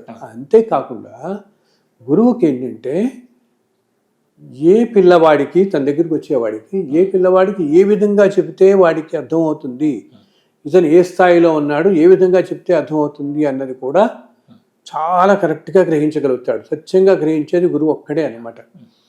ఇది కూడా మనం చాలామంది అంటాం అనమాట, ఎలాగండి మాకు గురువు దొరకటం, ఇప్పుడు మీరు అన్నారే మంచి గురువులు అని చెప్పేసి. అసలు ఈ గురు పరంపర గురించి ఆలోచించడానికి కానీ మనకి ఒక గురువు కావాలనుకుని అనుకోవడానికి కానీ ఇప్పుడు ఈరోజు సమాజంలో మనం చాలామందిని చూస్తున్నాం. వాళ్ళందరికీ కూడా ఎంతోమంది గురువులుగా కొలుస్తున్న వాళ్ళు ఉన్నారు. వాళ్ళకి కొంతమంది పరంపరగా వస్తున్న వాళ్ళు అంటే రకరకాల పీఠాలు అనుకోండి, ఆధ్యాత్మిక సంస్థల నుంచి కొంతమంది ఏమిటంటే గృహస్థులుగా ఉండి తర్వాత గురువులుగా మారిన వారు, వారిని ఫాలో అవుతూ ఆ సాంప్రదాయాల్లో రకరకాల సాంప్రదాయాలు రకరకాలు ఉన్నాయి మన దగ్గర, అన్ని ఫాలో అవుతున్న వీళ్ళందరూ ఉన్నారు కదా ఇట్లాగనమాట. సో ఈ విధంగా ఉంటున్నప్పుడు వాళ్ళందరూ ఈ గురువులు వీళ్ళని మంచి మార్గంలో పయనింపజేస్తూ ఉంటారు. అయితే ఇప్పుడు మనం ఇన్ని కోట్ల మంది జనాభాలో ప్రతి వాళ్ళు కూడా గురువులను అనుసరించట్లేదు కదా. అసలు గురువు అనే మాట కూడా మాట్లాడరు వాళ్ళు, ఏదో వాళ్ళ జీవితం వాళ్ళు ఆగిపోతారు. సో ఏ మనిషికైనా మనకి కూడా మనకు ఒక మంచి గురువు కావాలి, మనం ఒక మంచి మార్గంలో తీసుకెళ్ళాలి అనే ఆలోచన రావడానికి కూడా సత్యం ఒక 400 జన్మలు పడుతుంది. ఒక మనిషి కనుక 400 జన్మల్లో తాపత్రయపడి భగవంతుణ్ణి వేడుకొని స్వామి నాకు ఒక మంచి గురువు ప్రసాదించు అని ఆ భగవంతుణ్ణి వేడుకొని ఒక జన్మ అందరూ చాలా అనుకుంటారనమాట. ఏంటంటే కొంతమంది గురువులు చాలా దగ్గరగా ఉన్నవాళ్ళు వాళ్ళు కొంతమంది అహంకారానికి పోతూ ఉంటారనమాట. ఏదో మేము చాలా అదృష్టమే ఈ గురువు గారికి చాలా దగ్గరగా ఉన్నాం అని చెప్పి. ఆ గురువు గారికి ఏం పట్టదు ఇవంతా, ఆయనకి పట్టదు, ఈ శిష్యులు వీళ్ళకి ఉంటుంది అనమాట. ఇటువంటి ఆయన దగ్గర మేము చాలా దగ్గరగా ఉన్నాం, మాకు చాలా క్లోజ్గా ఉన్నాం ఏమి. ఇలా ఉండడానికి ఈరోజు ఈ స్థితికి రావడానికి వీళ్ళు 400 జన్మల్లో చేసుకున్నటువంటి గట్టి సంకల్పం, పుణ్యం, ధర్మంగా ఉండి జీవించటం వల్ల చివరికి భగవంతుడు ఈ జన్మలో నీకు ఈ గురువు దగ్గరికి తీసుకొస్తాడు నేను. అది మనం గ్రహించాలి. అలాగే ఇప్పుడు గురువుల్లో కూడా ఏంటి మనం వింటాం, కొంతమంది ఏమో మనకి మంచి జ్ఞానాన్ని ఉపదేశించేవాళ్ళు, అండ్ కొంతమంది ఏంటంటే సాక్షాత్తు చెప్తానే భగవదంశతో వచ్చి ఈ భూమి మీద నేల మీద గురువుల పరంపరలో తిరిగిన వాళ్ళు ఉన్నారు, సంచరించిన వాళ్ళు ఉన్నారు మనకి. ఇప్పుడు నేటి కాలంలో కూడా అంతటి మహానుభావులు మన మధ్య ఉంటారు. నేను ఇప్పుడు చెప్తుంటాను కదా అన్నింటిలో కూడా. అటువంటి గురువు మనకి దొరకటం అంటే ఏంటి, సాక్షాత్తు ఇప్పుడు శ్రీరామచంద్రుల వారికి వశిష్ఠుడు వాళ్ళు మహాపురుషులైనటువంటి గురువులు కదా. సో ఈ కాలంలో కూడా అంతటి మహానుభావులైనటువంటి గురువు అంటే కేవలం సంకల్ప మాత్రంతోనే ఏంటి వాళ్ళ దగ్గర కాసేపు మనం ఒక్క 10 నిమిషాలు 5 నిమిషాలు 10 నిమిషాలు వాళ్ళ దగ్గర కూర్చున్నంత మాత్రానే మన కొన్ని వేల జన్మల ప్రారంభ కర్మ పూర్తిగా నశిస్తుంది అనమాట. అటువంటి మహాపురుషులని ఈ గురువుల్లో అంత ఉన్నత స్థాయిలో ఉన్న గురువుల దగ్గరికి మనకి వెళ్ళగలగాలి అంటే ఇప్పుడు ఇందాక ఏం చెప్పాను నేను, అసలు గురు పరంపరకి వెళ్ళడానికి ఒక గురువును దానికి కనీసం 400 జన్మల్లో ఈ వ్యక్తి తాపత్రయపడి ఉంటాడు. ఈ రోజుల్లో నేను గురువుల్ని ఆశ్రయిస్తున్న వాళ్ళు, అనుసరిస్తున్న వాళ్ళు, సేవిస్తున్న వాళ్ళు, లేకపోతే వారితో పాటే నిత్యం సంచరిస్తూ వారు చెప్పినవన్నీ వింటూ వారికి సేవ చేసుకుంటూ సహాయం చేస్తూ ఎంతో దగ్గరగా ఉన్న వాళ్ళందరికీ ఇది నేను చెప్తున్నాను, మీరు ఇది ఎంతో అదృష్టంగా భావించండి. వారికి సహాయపడటమే కాకుండా ఆ గురువు చెప్పిన విశేషాలు ఇంకో 10 మందిని చేరేస్తూ వీళ్ళు ఆచరిస్తూ చేరేస్తూ ఇటువంటి మీరు ఆచరించే స్థితికి వచ్చారంటే మీరు ఇది ఒక జన్మది కాదు నాయన, 400 జన్మల్లో మీరు చేసుకున్నటువంటి గట్టి సంకల్పం అప్పుడు మిమ్మల్ని ఈరోజు ఈ గురువు దగ్గర మిమ్మల్ని తీసుకొచ్చింది అనమాట. ఇంత దగ్గరగా మీరు అయ్యారంటే. కాబట్టి దీన్ని వీళ్ళు సద్వినియోగం చేసుకోవాలి. మనం సద్వినియోగం చేసుకోకుండా అంటే గురువు అంటే చాలా తేలిగ్గా దొరుకుతాడు అన్నట్టుగా మన మనసులో పడిపోయింది అందరికీ. మన దగ్గర మనం చెప్పినట్టే వింటారు, అసలు చెప్పినట్టే వింటారు, దొరకడం కూడా చాలా తేలిక అన్నట్టుగా. సో దీంట్లో ఏంటంటే మనకి కాలంతో పాటు ఎన్నో మార్పులు వచ్చినట్లే, సో అన్నిట్లో వచ్చినట్టు ఈ వ్యవస్థల్లో కూడా కొన్ని ఏమంటాం మనం మంచి ధోరణులు కాదు అటువంటివన్నీ వీటిల్లో కూడా అన్నిట్లో వస్తున్నాయి అన్నమాట. కానీ మన మనస్సు మనం ధర్మంగా ఉంటూ ఇందా చెప్పని మంచి మార్గంలో ఉంటూ మంచి ఇదిలో ఉంటే భగవంతుడు ఎప్పుడూ మన అంతటి సద్గురు దగ్గరికే చేరుస్తాడు. మనం గ్రహించలేకపోవచ్చు కానీ ఆ సద్గురు దగ్గరే చేరుస్తాడు. ఇప్పుడు ఇన్ని కోట్ల మంది ఉంటే అందరూ కూడా గురు పరంపర పోవట్లేదు కదా. ఇందా చెప్పినట్టు నేను కొంతమందికి వెళ్తున్నారు. ఈ వెళుతున్న వాళ్ళు అది గ్రహించి మనకు ఇటువంటి మంచి గురువు దొరకటం కూడా మనం ఎన్నో జన్మల నుంచి తాపత్రయపడి ఇన్ని జన్మల్లో వాళ్ళు చేసుకుని ప్రారంభ కర్మ ప్రకారం రకరకాల జీవన విధానాల్లో ఉంటూ ఈ జన్మలో వాళ్ళు ఏదో ఒక ఉద్యోగం, ఒక సాఫ్ట్వేరో, ఇంకో టీచరో, ఇంకో పౌరోహిత్యమో, లేకపోతే ఇంకే ఏదో ఉద్యోగాలు, డాక్టరో, ఇంజనీరో ఏదో చేసుకుంటూ ఏ ఉద్యోగాల్లో ఉన్నప్పటికీ కూడా నీ సోల్ మాత్రం ఎప్పటి నుంచో తాపత్రయపడుతుంది అనమాట. మంచి గురువు నాయన అని చెప్పి భగవంతుడికి మనం అలా వేడుకుంటున్నాం. అందుకని ఆయన కరుణించి ఈ జన్మలో నిన్న గురువు దగ్గర తీసుకెళ్ళాడు. ఇది మనం సద్వినియోగం చేసుకోవాలి. ఆ గురువు చెప్పిన విని మంచి మాటలు విని ఆ మంచిని తీసుకుని దాని ప్రకారం జీవిస్తూ ఉండాలి. ఇప్పుడు మన మధ్య ఉన్న వాళ్ళల్లో కూడా ఈ గురు పరంపరలో ఎంతో జ్ఞానాన్ని సంపాదించి నలుగురికి పంచుతున్న వాళ్ళు, ఎంతో అనుష్ఠానంతో పరంపరలో ఉన్నవాళ్ళు, ఎన్నో రకాలుగా ఉన్నవాళ్ళందరినీ చూస్తున్నాం గురువులు. ఇంకా కొంతమంది ఏంటంటే నాయన సాక్షాత్తు భగవత్ అంశతోనే మన మధ్యకి వచ్చి ఉన్నవాళ్ళు కూడా ఉంటారు. అటువంటి వారిని గురువులుగా గ్రహించడానికి ఒక మనిషికి ఇప్పుడు ఇందాక చెప్పానే 400 జన్మల తర్వాత మనని కనీసం ఒక 5000 జన్మలు తాపత్రయపడాలి ఒక వ్యక్తి.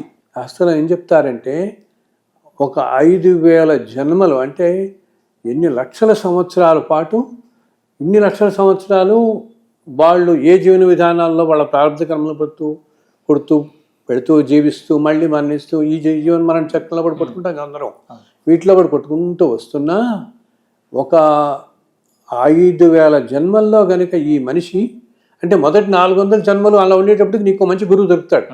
ఓకే, అలా అటువంటి గురువులు పట్టుకుని అలా వెళ్తూ వెళ్తూ వెళ్తూ నువ్వు 5,000 జన్మలు అదే ధర్మంగా అదే రీతిలో ఉంటూ వస్తే తాపత్రయపడుతూ అప్పుడు సాక్షాత్తు ఒక భగవదంశతోనే ఈ భూమి మీదకి ఎవరైతే వచ్చారో అటువంటి గురువు దగ్గరికి మనం చేరగలుగుతాం. అది భగవంతుడు చేరుస్తాడు. భగవదంశతో వచ్చిన వాళ్ళ దగ్గరికి ఎవరు చేర్చాలి? భగవంతుడే చేర్చాలి. మనుషులు చేర్చలేరు కదా వాళ్ళ దగ్గరికి, మానవులు. ఎందుకంటే అటువంటి వారిని గ్రహించడం కూడా. ఇంకోటి ఏంటంటే ఈ కాలతత్వం ఎలా ఉంటుందంటే జీవించిన కాలంలో వారి గురించి వారిని గ్రహించనివ్వరు. వారి స్థితి వదిలేసిన తర్వాత అంటే భగవంతుడు కూడా ఇప్పుడు రాముడు కృష్ణుడు ఈ భూమి మీదకి వచ్చినప్పుడు వాళ్ళు కూడా ఒక భౌతిక శరీరంతో వచ్చారు కదా ఈ భూమి మీదకి, నలుగురికి చూపించడానికి, ధర్మ సంస్థాపన అన్నీ తెలుసుగా మనకి ఇవన్నీ. ఇలా అలాగే వీళ్ళు కూడా భగవదంశతో వచ్చి ఏదో ఒక ఫిజికల్ ఫామ్ తీసుకుని మన మధ్య ఉండి కొన్నాళ్ళు నుండి వెళ్ళిపోతారు. వాళ్ళకి ఇవన్నీ ఏం పట్టవు. కానీ ఇందా చెప్పానే, ఎవరైతే 5,000 జన్మలు తాపత్రయపడతారో అటువంటి వాళ్ళే ఇంతటి మహాగురువుని పొందగలుగుతారు. అటువంటి మహాగురుని పొందామనుకో ఇంకా మనకి అంతకంటే మించింది లేదు. దాదాపు 5,000 జన్మలు వాళ్ళు అంత కఠోరంగా మాకు అలాంటి గురువు కావాలని తపస్సు చేస్తే ఇప్పుడు దొరికినటువంటి గురువు. అంత సంకల్పం చేసుకుని అంత తాపత్రయం పడి అప్పుడు ఇప్పుడు మనకి ఒకప్పుడు మనం వింటాం ఒక మహాతావర్ బాబాజీ కానీ, త్రేలింగ స్వామి, మహాపురుషులు సంచరించినటువంటి ప్రదేశం ఇదంతా కదా. వాళ్ళందరూ భగవద్ అంశలతో వచ్చిన వాళ్ళు. అండ్ అటువంటి శక్తి భౌతిక శరీరం వదిలి వెళ్ళినా ఇప్పటికీ మన మధ్య తిరుగుతూ ఉంటారు అనేక రూపాల్లో వాళ్ళు. కానీ వారు భౌతిక శరీరంలో ఉండగా వారిని గ్రహించిన వాళ్ళు ఎంతటో పుణ్యాత్ములు. ఇప్పుడు నేను చెప్పాను ఇందాక ఈ 5,000 జన్మల పాటు తాపత్రయం అటువంటి వారు మాత్రమే వారిని గ్రహించగలిగారు, వారి దగ్గరికి వెళ్ళగలిగారు. ఇప్పుడు వెళ్ళటం వేరు, అంత తత్వాన్ని గ్రహించడం వేరు. ఫిజికల్ ఫామ్ కాకుండా ఆ తత్వాన్ని గ్రహించి పట్టుకుని ఉండాలి మనం.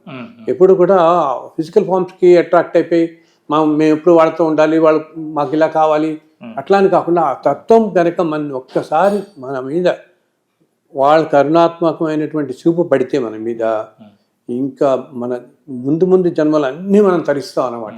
అసలు ఎంత శక్తి ఉంటుందంటే నాయన వాళ్ళకి ముందు జన్మలన్నిటినీ అసలు జన్మరాహిత్యం రావాలంటే చాలా కష్టం. సో మొట్టమొదటిగా వాళ్ళు మనకి ఇచ్చేది ఏంటంటే జన్మలకి ఇప్పుడు ఈరోజు ఈ జన్మకి తర్వాత జన్మ మళ్ళీ ఒక 500-600 సంవత్సరాల దాకా లేకుండా చూస్తారు. మనకి మధ్యలో మళ్ళీ ధర్మం వచ్చిన రోజే మనం మళ్ళీ భూమి మీదకి వచ్చేలాగా.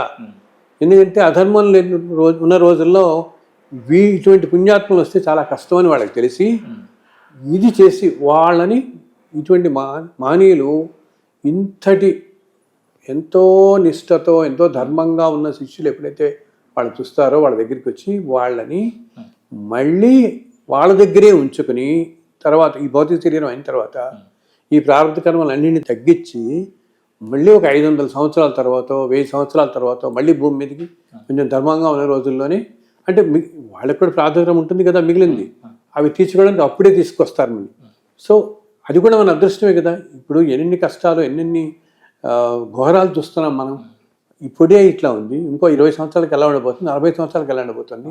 ఇటువంటి అకృత్యాలు ధర్మం ఇంతగా పడిపోవటం వీటన్నిటినీ మనం చూడకుండా మన్ని వాళ్ళు రక్షిస్తారు. మనం తర్వాత జన్మ ఇదంతా అయ్యి మళ్ళీ ధర్మం ఎక్కడ కొంచెం మళ్ళీ మొదలవుతుందో అప్పుడు మళ్ళీ వచ్చేలా చూస్తారు మన్ని వాళ్ళు. అది మొట్టమొదటి జరుగుతుంది. అంతేగాని చాలామంది ఏమనుకుంటారంటే గురువుని పట్టుకుంటే ఆయన నాకు మోక్షం ఇచ్చేస్తాడు, ఇంక జన్మరాహిత్యం వచ్చేస్తుంది అని. అది చాలా కష్టం. అసలు మోక్షం అనేది అందరూ చెప్తారు ఏంటి జీవన్ముక్తులు బతుకుంటే కానీ మనం మోక్షం అంటే ఏంటి, అన్నిటితో డిటాచ్డ్గా ఉంటే ఆనందంగా ఉంటే అదే మోక్షం. సో ఎవరో జీవులకు తప్పితే ఇన్ని కోట్ల జన్మల నుంచి వస్తున్న కర్మ కాబట్టి పూర్తి జన్మరాహిత్యం కలిగి భగవంతుడితో ఏకమైపోవటం అనేది ఎక్కడో కానీ జరగదు. కోట్లాది మందిలో ఒకరితో ముందుగా మనకి లభించేది, మనకి ఎంతో భాగ్యంగా ఇచ్చేది మనకి ఈ ఒక్కొక్క జన్మకి 500 సంవత్సరాలు 1000 సంవత్సరాలు గురువు తన దగ్గరే ఉంచుకుంటాడు. ఇంత మానీయులుగా ఉన్న వాళ్ళని ధర్మాత్ముల్ని మళ్ళీ ఇంకో టైంలో మళ్ళీ కొన్ని కొన్ని ధర్మకార్యాలతో తీసుకొస్తాడు వాళ్ళని. అంతటి మహాపురుషులైనటువంటి అంటే సాక్షాత్తు భగవదంశతో వచ్చినటువంటి గురువులు కూడా మన మధ్య ఉన్నారు ప్రస్తుతం అన్నమాట. స్వామివారు పంపిస్తే మీరు వచ్చారు కాబట్టి మిమ్మల్ని దర్శనం చేసుకుంటే మాకు చాలా పుణ్యం కలుగుతుంది, మాకు ఉన్నటువంటి కర్మలన్నీ తొలగిపోతాయి, మిమ్మల్ని చూస్తే చాలు. అలాంటి మీతో మాట్లాడితే ఇంకా అలాంటప్పుడు మీ దగ్గరకు వచ్చి మాకున్న సమస్యలు చెప్పుకుంటాం. దాంట్లో ముఖ్యంగా ఇప్పుడు అందరూ కూడా ఎక్కువగా వివాహ వ్యవస్థ గురించి వస్తున్నారు. దాంపత్యం నిలబడట్లేదని, డైవర్స్ తీసుకుంటున్నారు, పెళ్ళిళ్ళే కుదరట్లేదని, ఇట్లా రకరకాల సమస్యలతో వస్తుంటారు కదా. మరి అలాంటప్పుడు వారికి మీరు ఏం చెప్తుంటారు? వివాహ వ్యవస్థ కూడా అన్ని వ్యవస్థల్లాగా ఎంతో మార్పు చెందింది, ఎన్నో విపరీతమైన ధోరణులు రావటం అన్నీ జరుగుతున్నాయి. దీంట్లో ఏంటంటే ఒకళ్ళని మనం నిందించలేం, కానీ అన్నిటి ఓదానికోటి తోడయ్యి ఈ రోజుల్లో చూస్తున్నా మనం ఎంతోమంది ఇళ్లలో వివాహాలు కాకుండా ఇటు ఆడపిల్లలు కానీ మా పిల్లలు కానీ 32, 34, 38 అలా వచ్చేసిన వాళ్ళు చాలామంది నేను చూస్తున్నాను. సో ఇంత డిలేడ్గా అయ్యేటప్పటికి ఏమవుతుందండి, సత్యం అన్నిటి మీద ప్రభావం చేస్తున్నది, అంతే కదా. వాళ్ళకి సంతానం కలగడం చాలా కష్టం అయిపోతుంది, ఆలస్యం అవుతున్న కొద్దీ. ఆ కలిగినా సరిగా సంతానం కలగరు వాళ్ళు, చాలా కష్టం, ఎన్నో కాంప్లికేషన్స్ వచ్చేస్తాయి. అది ప్రతి వాళ్ళు ముందు ఏంటంటే పేరెంట్స్ పెద్దవాళ్ళు గ్రహించి పిల్లల్ని మంచి చెప్పగలగాలి. కానీ ఇప్పుడు ఏమవుతుంది, ఈ పిల్లలు కూడా అన్నిటికీ ఎక్స్పోజ్ అవడంతో అసలు పేరెంట్స్ మాట వినటమే చాలా తగ్గిపోయింది. మనం ఇది అనుకోవడానికి చాలా బాధ అనిపించినా తల్లిదండ్రుల మాట వింటున్న పిల్లలు కూడా చాలా తక్కువ అయిపోతున్నారు రాను కదా. వాళ్ళలో ఏంటంటే ఇది మంచి ఇది చెడు తీసుకుని చక్కగా వీళ్ళు మనం మంచి చెప్తున్నారు అని చెప్పి చేస్తున్న వాళ్ళు కూడా కరెక్ట్గా తల్లిదండ్రుల మాట విని చేసుకుంటున్న వాళ్ళు ఎంతమందిని చూస్తున్నాం మనం ఎన్ని ఫ్యామిలీస్లో. అందులో ఏంటి ఈ సాఫ్ట్వేర్ ఈ ఫీల్డ్స్ అవన్నీ వచ్చేసేయటంతో సంపాదన వచ్చేస్తుంది, డబ్బు రాగానే 4 రకాల సుఖాలు అన్నీ, దాంతోపాటు వ్యసనాల రూపంలో మారుతున్నాయి. ఇవన్నీ కూడా మారిపోయి అసలు ఇప్పుడు కొంతమంది అయితే నేను నా దగ్గరికి వచ్చిన వాళ్ళని వింటున్నాను అసలు పెళ్ళి అవసరం ఏముందండి అంటున్న అంత అడ్డంగా వాదిస్తున్న వాళ్ళు కూడా చూస్తున్నాను, మూర్ఖత్వంగా. అది ఇప్పుడు మనం చెప్తే ఏంటంటే మనని మూర్ఖం అనుకుంటారు వాళ్ళు, అలా ఉంది పరిస్థితి అనమాట. కొంతమంది మా పిల్లలు ఆడపిల్లలు కూడా ఏముంది పెళ్ళి ఎందుకు అన్నట్టుగా. తల్లిదండ్రులు కొన్ని చోట్ల తల్లిదండ్రులు చాలా బాధపడుతున్నారు, ఏమిటి పిల్లలు ఇలా చేస్తున్నారని చెప్పేసి. దీనికి వాళ్ళకి ఒకటి అర్థం అవ్వాలి, అయినా ప్రతి మనిషికి కూడా మనకి అంటారే ఒకప్పుడు చెప్పేవాళ్ళు ఏ వయసులో జరగాల్సిన ముచ్చట ఆ వయసులో జరగాలని మా పాత ఎప్పటి నుంచో వింటూ ఉండేవాళ్ళం. అలా మనకి 26, 27, 28 ఈ టైంలో వివాహం అయ్యి చక్కటి సంతానం అంటే ఉండి కొంతమంది అవుతుంది కొంచెం సపోజ్ ఆర్థికంగా నిలదొక్కోవాలి, కొంచెం సర్దుకోవాలనుకున్న వాళ్ళు కొంచెం లేట్ అవుతుంది అనుకోండి. అప్పుడు కూడా మరీ మూర్ఖత్వాలకి విపరీతమైన ధోరణికి పోకుండా కొంచెం సర్దుబాటు, మనం కూడా సమయంలో సర్దుబాటు చేసుకుని కొంచెం ఫ్లెక్సిబిలిటీ అనేది పెట్టుకొని చేసుకుంటే తొందరగా వివాహాలు అవుతాయి. లేకపోతే అందరూ మండిపడతల మీద కూర్చుని నాకు ఏంటి కొంతమంది ఆడపిల్లలు అంటుంటారు ఇంత ప్యాకేజ్ ఇవ్వను ఆ పిల్లడే కావాలి ఇంత అసలు అది వాళ్ళు ఆ విధంగా చూస్తున్నారు వివాహ వ్యవస్థని. కానీ మనకి తొందరగా వివాహం జరిగి చక్కగా ఉండి భార్యాభర్తలు సంతానం రేపొద్దున ఈ సంతానం ఎంత తొందరగా పెద్దవాళ్ళు అవుతారు. వీళ్ళకి ఇప్పుడు మీకు 40 ఏళ్ళలో పిల్లలు పుట్టారంటే వీళ్ళు వాళ్ళకి 20 ఏళ్ళు వచ్చినప్పుడు మనం 60 ఏళ్ళు అయిపోతాం. పాతకాలంలో ఎలా ఉండేది మనకి. సో ఇది అన్నిటి మీద ఇంపాక్ట్ చేస్తుంది. అది ఈ రోజుల్లో ఏంటంటే పిల్లలకి ఈ కాలం ఈ వయసులో తెలియట్లేదు. ఇప్పుడు తెలియదు, కానీ మీకు ఒక 10 ఏళ్ళ తర్వాత తెలుస్తుంది వీళ్ళకి. 40 ఏళ్ళలోకి వచ్చిన తర్వాత అయ్యో మనకో కంపానియన్ లేరే. మనం ఎప్పుడు చెప్పుకుంటున్నట్టే ఒక 15 ఏళ్ళకి 20 ఏళ్ళకి కాలం ఎలా లేదో ఇప్పటి నుంచి 10 ఏళ్ళకి 20 ఏళ్ళ తర్వాత కూడా ఇలాగే ఇంకా ఇంకా ఇంకా ఇంకా అధ్వానమే అవుతుంది కదా. రాను ఒక మనకి న్యూక్లియస్ ఫ్యామిలీస్ అయిపోవడంతో ఇంతకుముందు జాయింట్ ఫ్యామిలీస్ ఒకరికొకరు ఎఫెక్షన్స్ మనుషుల మధ్య అన్నీ ఉండేవి. ఇప్పుడు ఎవరికి పట్టట్లేదు. ఈ ముందు ఇంకా ఎక్కువైపోయి ఇవన్నీ. నీకు వివాహమే లేక నీకు ఒక స్పౌజ్ లేక పక్కన తోడనే వాళ్ళు లేకపోతే ఎంత కష్టం అవుతుంది ముందు రోజుల్లో. ఎవరు నీ మంచి చెడు చూసేవాళ్ళు కూడా ఉంటారు కదా మనకి. అది నీ పిల్లలు ఉంటారు కదా ముందర మనకి.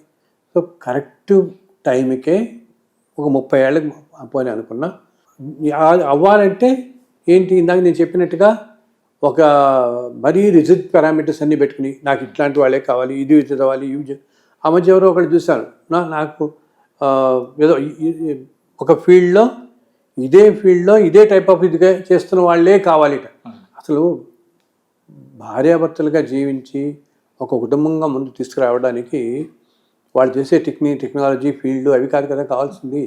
ఒకళ్ళ మధ్య ఒకళ్ళ అండర్స్టాండింగ్ ఎంత ఉంది, ఎంత అండర్స్టాండింగ్ పెట్టుకుంటున్నాము, ఎంత చేసుకుంటున్నాము, అవి ఇంపార్టెంట్. కానీ అంతేగాని వాళ్ళ వృత్యా, వాళ్ళ ఉద్యోగం, వాళ్ళు సంపాదిస్తున్నారా, ఎంత సంపాదిస్తున్నారు, ఇవన్నీ కాదు కదా ఆయన. అండర్స్టాండింగ్ ఎంత ఉంటుంది. ఈ రోజుల్లో అండర్స్టాండింగ్ చాలా తక్కువ అవడంతో ఒకళ్ళ మధ్య పరస్పరంగా ఏదో ఒకటి టెంపరీగా గబుక్కుని వాటికి పడిపోవడంతో వీళ్ళు వివాహాలు కూడా ఎక్కువ కాలం నిలవటలేదు. ఎన్నో చోట్ల చూస్తున్నాం, 8 నెలలు 12 నెలలు, అసలు సంవత్సరం కూడా నెలలను కూడా చూస్తున్నాం. వీటికి ముఖ్యమైన కారణాలు ఏంటి? ఒకటేమో ఇండిపెండెంట్గా రావటం, ఇదంతా ఒక ఎత్తు అయితే చాలా చోట్ల ఒక దురదృష్టం ఏంటంటే ఎన్నో చోట్ల అసలు వివాహ ముహూర్తానికి ప్రాధాన్యం ఇవ్వట్లేదు ఎవరు. మనం చాలా చోట్ల వెడ్డింగ్ కార్డ్స్లో కూడా చూస్తుంటాం, మ్యారేజ్ ముహూర్తం అంటే బిట్వీన్ 10 and 12 అని వేస్తున్నారు. అసలు నిర్దిష్టమైన లగ్నం ముహూర్తం అనేది ఉండేది. పాత రోజుల్లో ఎందుకు వేసేవాళ్ళు? ఈ పిల్లలు ఇద్దరికీ ఆ ముహూర్తానికి గ్రహాల స్థితులన్నీ ఎలా ఉంటాయన్నప్పుడు ఆ గ్రహాలన్నీ అంత అనుకూలంలో ఆ క్షణంలో వాళ్ళకి తాళి కట్టి ఆ జీలకర్ర బెల్లం పెట్టి ఆ ముహూర్తానికి వివాహం అయితే ఆ దేవతలందరూ ఆశీర్వాదం అంటే వాళ్ళ శక్తి పనిచేస్తుంది వీళ్ళ మీద, ఈ దంపతుల మీద ఆ శక్తి పనిచేసి వీళ్ళకి ఎటువంటి డిఫరెన్సెస్ కానీ ఏమీ రాకుండా వీళ్ళు సంతోషంగా పూర్తి కాలం చక్కగా శతవసంతాలు అంటారే చక్కగా జీవిస్తారని వాళ్ళు చేస్తారు. అటువంటి ఈ రోజుల్లో అసలు ఆ ముహూర్తానికి చేస్తున్న వాళ్ళు చాలా తక్కువ అయిపోతున్నారు. హడావిడి వచ్చేసి ఇప్పుడు ఎవరో విఐపీలు వచ్చేస్తారు అనుకోండి, ఆగండి అనిస్తున్నారు ఆ టైంకి.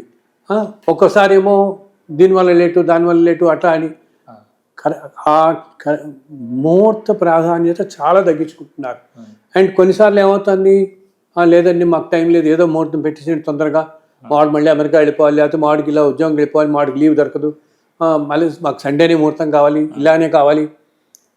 అక్కడితో ఇప్పుడు ఈ పురోహితులు పెట్టేవాళ్ళు కూడా ఏం చేస్తున్నారు పాపం, 4 సార్లు వాళ్ళు గట్టిగా అనేటప్పటికి వీళ్ళు గట్టిగా చెప్పలేక వాళ్ళకి ఏదో ముహూర్తం పెట్టిస్తున్నారు. ముహూర్త బలం అనేది చాలా చాలా ఇంపార్టెంట్ కదా మనకి. పాత రోజులు అది చూసేవాళ్ళం కదా.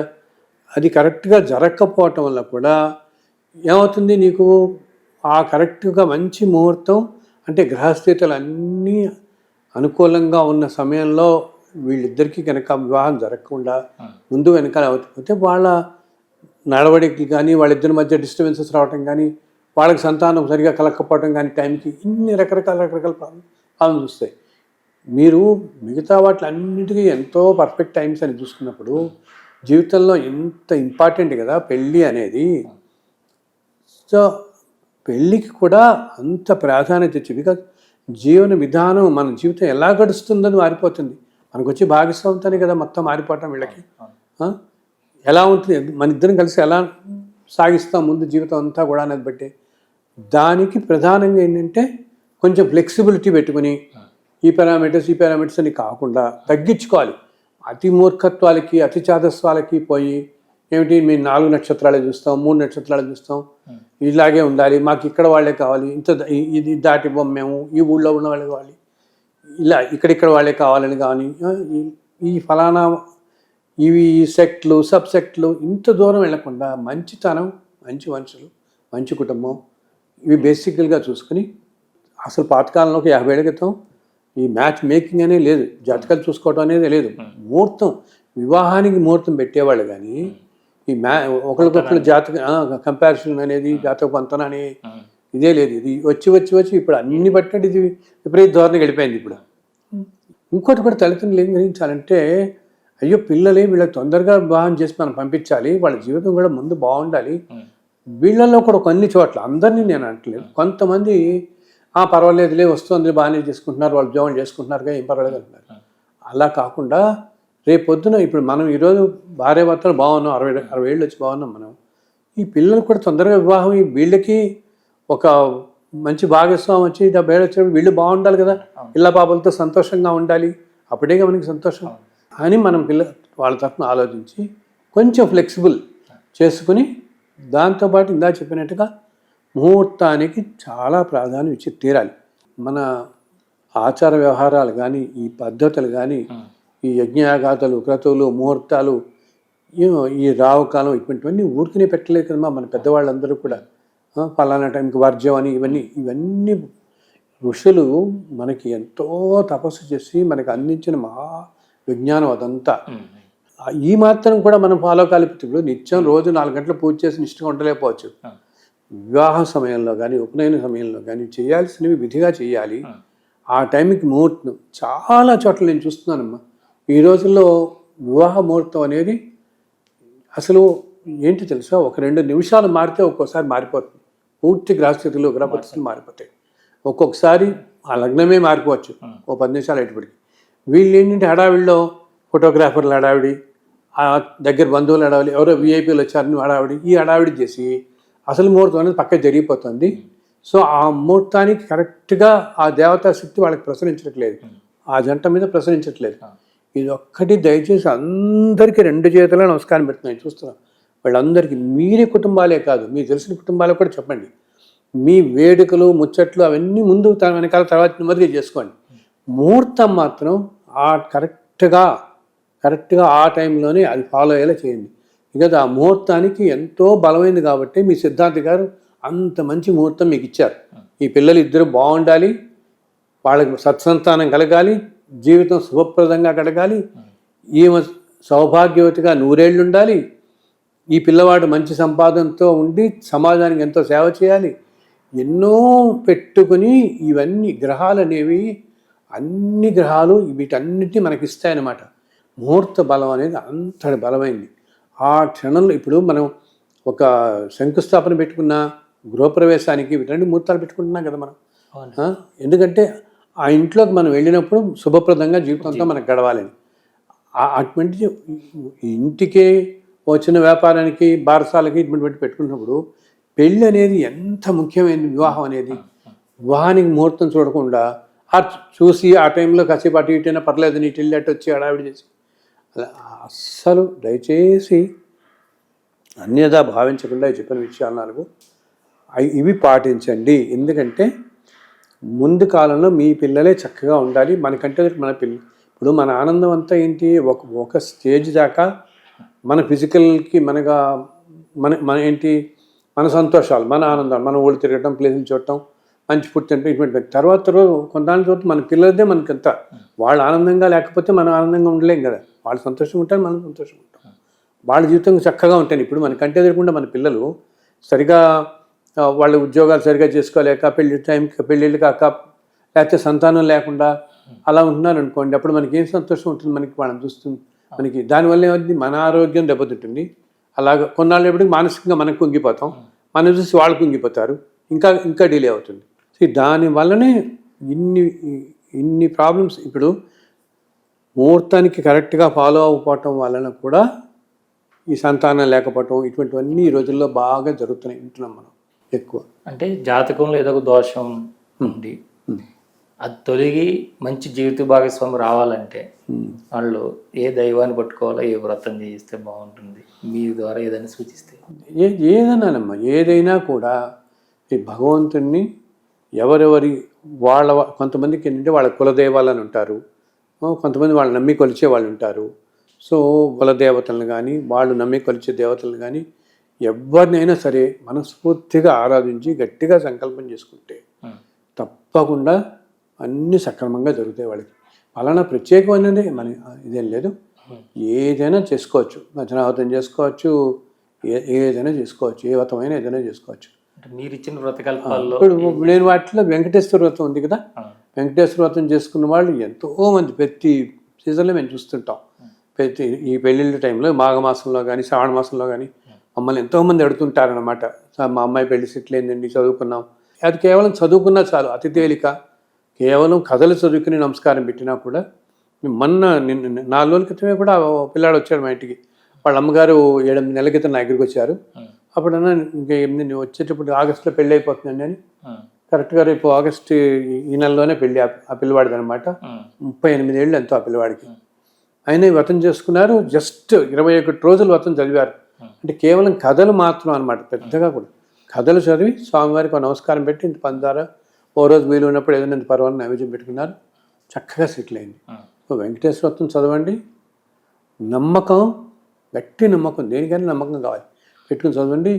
వెంకటేశ్వర వ్రతకల్పంతో ఎంతోమందికి 14 ఏళ్ళ తర్వాత కూడా పిల్లలు పుట్టిన వాళ్ళు, 21 ఏళ్ళ తర్వాత పిల్లలు పుట్టిన వాళ్ళని కూడా మేము చూస్తున్నాం.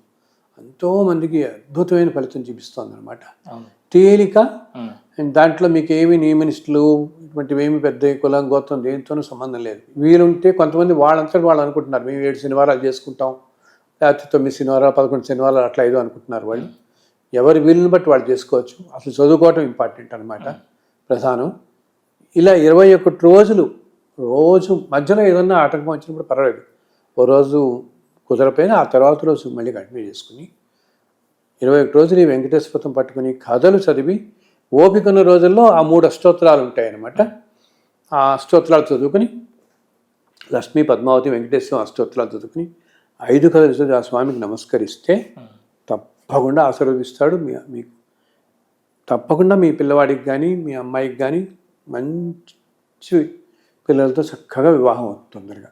ఎంతో చూస్తున్నాం, ఎంతోమందిని మేము చూస్తున్నాం నిత్యం. ఇది కొంతమంది అయితే అసలు భగవంతుడు ఇచ్చిన వరంగా, స్వామివారు మాకు ఇచ్చిన వరంగా చెప్తారు, ఈ లోకానికి ఇచ్చిన వరం. పెళ్ళిళ్ళకి సంతానానికి అద్భుతమైన మతంగా చెప్తారు. ఇది ఎంతోమంది అనమాట.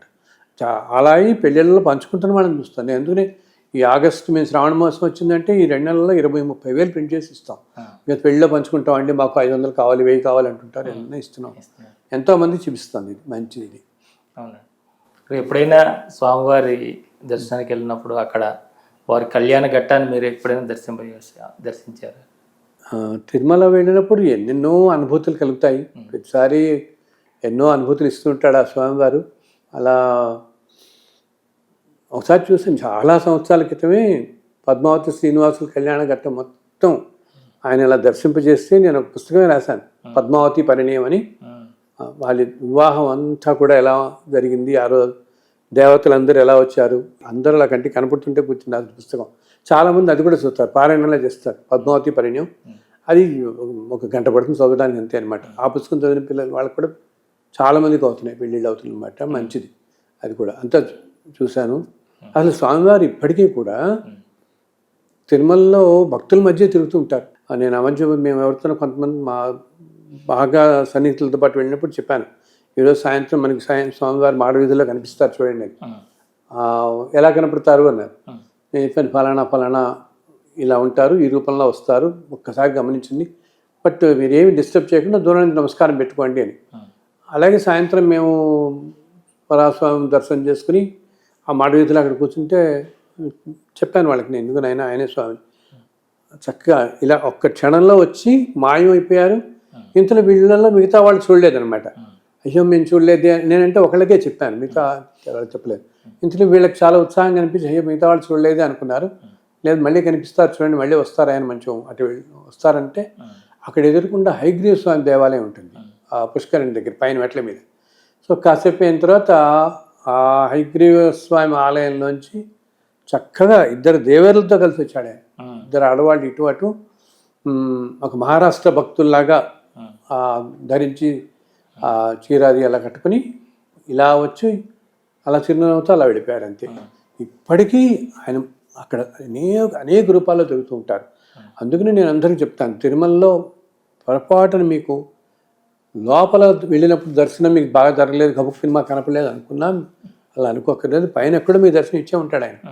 మనం ఒక్కసారి గ్రహించగలుగుతాం, ఒకసారి గ్రహించలేకపోతాం, కానీ తప్పకుండా దర్శనమిస్తాడు. అలా నాకు ఎన్నెన్నో అనుభూతులు ఇన్ని సంవత్సరాల్లో ఆ స్వామి మేము మాట్లాడుకుంటుంటే ఆయనే పక్కనే వచ్చి కూర్చుని చూసాం ఎన్నో. అలాగే ఆయన ఈ పుస్తకం రాయి ముందు కాలంలో, లేకపోతే ఇలా ఉండబోతోంది కాలం ఇట్లా ఉంటుంది, ఈ విధంగా ఎన్నెన్నో విశేషాలు చెప్తూ ఉండటం కానీ అవి నిత్యం అవుతూనే ఉంటాయి అన్నమాట. అవును. అంటే గురుగారు తిరుమలలో స్వామివారు ప్రధానంగా ఉంది. స్వామివారు వారి కోసమే అదంతా కూడా 7 కొండలన్నీ అనేది. కానీ హనుమాన్ దేవాలయాలు హనుమానులు చుట్టూ ఎక్కువ ఉండడానికి కారణం ఏమిటి? మన వాళ్ళు చెప్పేది ఒక పర్వత శ్రేణి అంజనాద్రి అంటాం కదా, హనుమంతుడు అక్కడే కదా పుట్టింది, హనుమంతుడి జన్మస్థలం కూడా అక్కడే. కాబట్టి చాలా చోట్ల అక్కడక్కడక్కడ మనకి 4-5 చోట్ల, ఇప్పుడు జాబాలి తీర్థం దగ్గర జాబాలి మహర్షి తపస్సు చేసుకుంటాడు, అక్కడ అంజనాదేవి తపస్సు చేసుకుంటుంది, హనుమంతుడు పుడతాడు. అదొకటి మనకి బేడి ఆంజనేయ స్వామిని గుడి ఎదురుకుండా చూస్తాం. అలాగే మన వేద పాఠశాలకు వెళ్ళే దారిలో అక్కడ కూడా ఆంజనేయ స్వామి గుడి, అభయ ఆంజనేయ స్వామి గుడి అక్కడ కూడా మనకి కనిపిస్తుంది అనమాట. చాలా ఇప్పటికైతే అది ఎంతో పవిత్రమైన ప్లేస్. నేను ఎప్పుడు వెళ్ళినా కాసేపు అక్కడ కూర్చొని వస్తుంటాను. ధర్మగిరికి వెళ్ళే మార్గంలో చాలా ప్రశాంతంగా ఉంటుంది. మనం ఇంతకుముందు చెప్పినట్టు కూడా ప్రోగ్రాంలు చెప్పినట్టున్నాను నేను దీని గురించి. చాలా ప్రశాంతంగా ఉంటుంది. ఇప్పటికీ సాయంత్రం వేళల్లో హనుమంతుడు అక్కడ సంచరిస్తూనే ఉంటాడు ఇప్పటికీ. చాలా ఏంటంటే అక్కడ పెద్ద జనసంచారం ఉండదు. ఈ మధ్య తెలుస్తుంది ఆ గుడి గురించి. ఎంతో శక్తివంతమైన ప్రదేశం ఆ గుడి అనమాట. అలా మనకున్నాయి అక్కడక్కడ హనుమంతుడివి. ఇప్పటికీ కొండ మీద హనుమంతుడు సంచరిస్తూ ఉంటాడు. ఈ స్వామివారు ఎలాగో ముఖ్యంగా ఆయన సంచరించే ప్రదేశాల్లో చాపాలి తీర్థం ఒకటి, వరాహస్వామి గుడి దగ్గర ఒకటి చాలా ఇష్టం ఆయనకి అనమాట. అండ్ ఆ బేడి ఆంజనేయ స్వామి దగ్గర సాయంత్రం వేళల్లో ముఖ్యంగా ఈ అభయ ఆంజనేయ స్వామి గుడి, ధర్మగిరి వేద పాఠశాలకు వెళ్ళే దారిలో లెఫ్ట్లో ఉంటుంది చిన్న టెంపుల్. అది చాలా ప్రశాంతంగా ఉంటుంది. అంటే ఇంకా ప్రజలకు ఇంకా భక్తులకు ఇంకా తెలియట్లేదు ఎక్కువ దాని గురించి. అక్కడ కాసేపు కూర్చొని వస్తే చాలు మనకి ఎంత ప్రశాంతంగా ఉంటుందో మనసు. ధ్యానం చేసుకునే వాళ్ళకి చాలా, ధ్యానం చేసుకోవడానికి కొంతమంది అడవుల లోపలికి అంతా వెళ్తారు. అక్కడ కూర్చొని మన ఆ మాత్రం కన్వీనియంట్ లేదనుకున్నా కూడా అక్కడ కూర్చొని ధ్యానం చేసుకోవచ్చు. నేను వెళ్ళినప్పుడల్లా వెళ్తుంటాను. చాలా సాక్షాత్ హనుమంతులా వచ్చి కూర్చుంటాడు ఒక్కోసారి అక్కడ. చాలా పవర్ఫుల్ ప్లేస్ అన్నమాట. ధర్మగిరికి వెళ్ళే రూట్లో మధ్యలో వస్తుంది. వెళ్తాయి వెహికల్స్ అవి వెళ్తాయి. చక్కగా ఉండొచ్చు, వెళ్ళి దర్శనం చేసుకుని కాసేపు కూర్చొని రావచ్చు అక్కడికి వెళ్ళి. ముఖ్యంగా ఉదయం సాయంత్రం వేళల్లో చాలా బాగుంటుంది ఆ ప్రదేశం మనకి. అంటే తిరుమల విశేషాలు మీరు చెప్తుంటే అలా వింటూనే ఉండాలనిపిస్తుంది. అవునవును, ఎందుకు చెప్పుకున్నా మనకి తనివి తీరదు అసలు. అది ఎందుకు చెప్పుకున్నా అంతటి పవిత్రమైన ప్రదేశం. సాక్షాత్తు ఆయనే వచ్చేలా మనకి ఏంటంటే, నేను చెప్తుంటే ఆయన శిలారూపంలో మనల్ని భ్రమింపజేస్తున్నాడు, కానీ సాక్షాత్తు ఆయనే ఉంచున్నాడు అక్కడ అంతే. అందునే ఆయన కొంతమందికి నవ్వుతున్నట్టు కనిపిస్తాడు, కొంతమందికి ఆశ్చర్యంగా. ఆయన ముఖారవిందంలో కూడా మనం రకరకాల భావాలను కూడా చూడగలుగుతామని చెప్తారు అర్చకులు, చెప్తుంటారు. ఒక్కొక్క టైంలో ఒక్కొక్క భావంలో కూడా కనిపిస్తున్నాయి. సాక్షాత్తు ఆ స్వామి అలా నుంచోటంతో మనకి అన్ని భావాల్లోనూ కనిపిస్తాడు. మేము వెళ్ళినప్పుడు చూస్తుంటాను ఒక్కోసారి ఎంతో ఆశ్చర్యంగా, ఒక్కోసారి ఏదో ఎదురు చూస్తున్నట్టుగా. అంటే ఎవరో మహానుభావుడు ఎవరో భక్తుడు వస్తున్నాడు అన్నమాట. సో ఆ స్వామి మొక్కల్లో కనిపిస్తూ ఉంటుంది ఆ ఆత్రం, ఆ మహానుభావుడు ఎప్పుడు వస్తాడా అన్నట్టుగా. అది కూడా మనం చూడగలుగుతాం. ఎప్పుడు వస్తాడా అని చూస్తుంటాడు ఆ రోజు ఆయన. ఎంతో సంతోషంగా ఉంటారన్నమాట. సో ఎవరో మహానుభావుడు అని భక్తుడు అంటే తెలియపోవచ్చు, జనసామాన్యాన్ని తెలియకుండా అతి సామాన్యమైన భక్తుల్లో కలిసి వచ్చేస్తూ ఉండొచ్చు. ఎంతో సంతోషపడుతుంటాడు ఆయన. సో సాక్షాత్తు విశ్వం మొత్తానికి కారణభూతమైనటువంటి శక్తి అక్కడ కేంద్రీకరింపబడింది ఆ రూపంలో మనకి. అంటే గురుగారు ఈ మధ్యన ఆనందనందకం బుక్, నందనం అని, అంటే నేను అప్పుడప్పుడు గత 20 సంవత్సరాలుగా నాకు జరిగిన అనేక అనుభూతులన్నీ రాస్తుండేవాడిని ఈ సోషల్ మీడియాలో. సో కొంతమంది మన వాళ్ళు అడిగారనమాట, మేము అప్పుడప్పుడు ఇవన్నీ చూడలేదండి, ఎక్కడో వాట్సాప్ లేదు మాకు వచ్చింది. ఆ మధ్య ఎవరో యూఎస్ నుంచి ఫోన్ చేసి 2 సంవత్సరాల క్రితం అడిగారు, మేము ఎక్కడో మాకు వాట్సాప్ గ్రూప్లో వచ్చింది, చిలుకూరు గురించి ఒకసారి రాశాను. దాంట్లో ఒకప్పుడు ఎలా ఉండే చిలుకూరు 30 ఏళ్ల క్రితం, ఇప్పుడు ఏమిటి ఆ ప్రాశస్త్యం అని. అలాగే తిరుమలలో కూడా కొన్ని చాలా పాతకాలంలో జరిగిన విశేషాలు ఇప్పుడు కాలానికి తెలియను అనమాట అవన్నీ. సో అప్పుడప్పుడు రాస్తుండేవాడిని కొన్ని. సో వాటిని ఒక పుస్తకంలా తీసుకొచ్చాను, ఆనందనందనం అని. ఈ మధ్య అంటే భగవంతుడి లీలలో అవన్నీ చదువుకోవడానికి మనకి ఎంతో హాయిగా ఉంటాయి కదా మనసుకి, అందుకోసం తీసుకొచ్చాను అనమాట ఈ మధ్యని. దాంట్లో ఇలాగా ఇప్పుడు మొదటి ప్రతి ఎవరికి వెళ్తుంది నేను చెప్తుంటాను కదా, ప్రతి పుస్తకం మొట్టమొదటి కాపీ ఆయన ఎవరికి నిర్ణయిస్తారో వాళ్ళకే చేరుతుంది. అది ఏ విధంగా చేరింది ఆ పుస్తకం, వతకల్పం ఎవరికి వెళ్ళింది, ఇలా రకరకాల విశేషాలు అన్నమాట. ఒక్కోసారి మనకు నడిచెక్కుతున్నప్పుడు మనతో పాటు దేవతలే నడిచెక్కుతుంటారు కదా. సో ఒక్కొక్కప్పుడు అమ్మవార్లు కూడా నడిచెక్కుతుంటారు అన్నమాట. 2 అమ్మవార్లు నడిచెక్కిన రోజులు ఉన్నాయి, దర్శనం ఇచ్చిన వాళ్ళు ఉన్నారు కొంతమంది. సో అలా ఒకసారి ఒకళ్ళ దర్శనం ఇస్తారు కొంతకాలం క్రితం. ఇద్దరు అమ్మవార్లు చాలా మెరిసిపోతూ రాజకుమార్తెలాగా అనమాట. సో చాలా అటువంటి విశిష్టమైన సంఘటనలన్నీ దాంట్లో రాశాను. కొన్ని విశేషాలతో ఆనందనందనం అని రాశాను పుస్తకం. గురుగారు, ఇప్పుడు మీరు శ్రీకృష్ణ దర్శనం మొదటి భాగంలో ఆ బాలకృష్ణుడిని తీసుకొచ్చారు మా ఇంద్రియాలలోకి, అంతా గోకులము, కృష్ణులు ఇవన్నీ చాలా చక్కగా దాంట్లో వచ్చింది.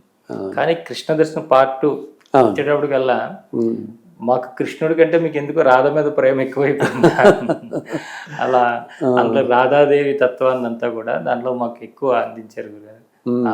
అంటే ఆయనకు కూడా రాధనే, రాధ యొక్క శక్తి అందరూ గుర్తించాలని కోరుకున్నాడు కాబట్టి రాధ యొక్క తెలియాలి, రాధ యొక్క శక్తి తెలియాలని ఆయన ఎన్నో లేళ్ళు ప్రదర్శించినట్టుగా మీరు దాంట్లో రాశారు. అవును అవును. ఎందుకంటే మనకి చాలా మందికి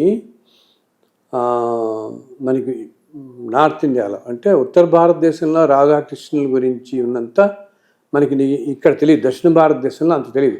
ఓనే మామూలు అనుకుంటాం మనం రాధాకృష్ణులు అంటే చాలా ప్రేమ స్వరూపులు, ప్రేమ మూర్తులు రాధాకృష్ణులు పెద్దానికి మనం ఒక అలా తీసుకుంటాం, ప్రామాణికంగా అలా తీసుకుంటాం. కానీ అసలు నిజంగా రాధ ఎవరు, ఎంత విశిష్టత, కృష్ణుడికి ఆ రాధ అంటే ఎంత ప్రాణం, అండ్ ఆ విశేషాలన్నీ. అలాగే బృందావనంలో రాధాకృష్ణులు ఆడుకుంటున్నవి వాళ్ళు చిన్నప్పుడు ఇవి.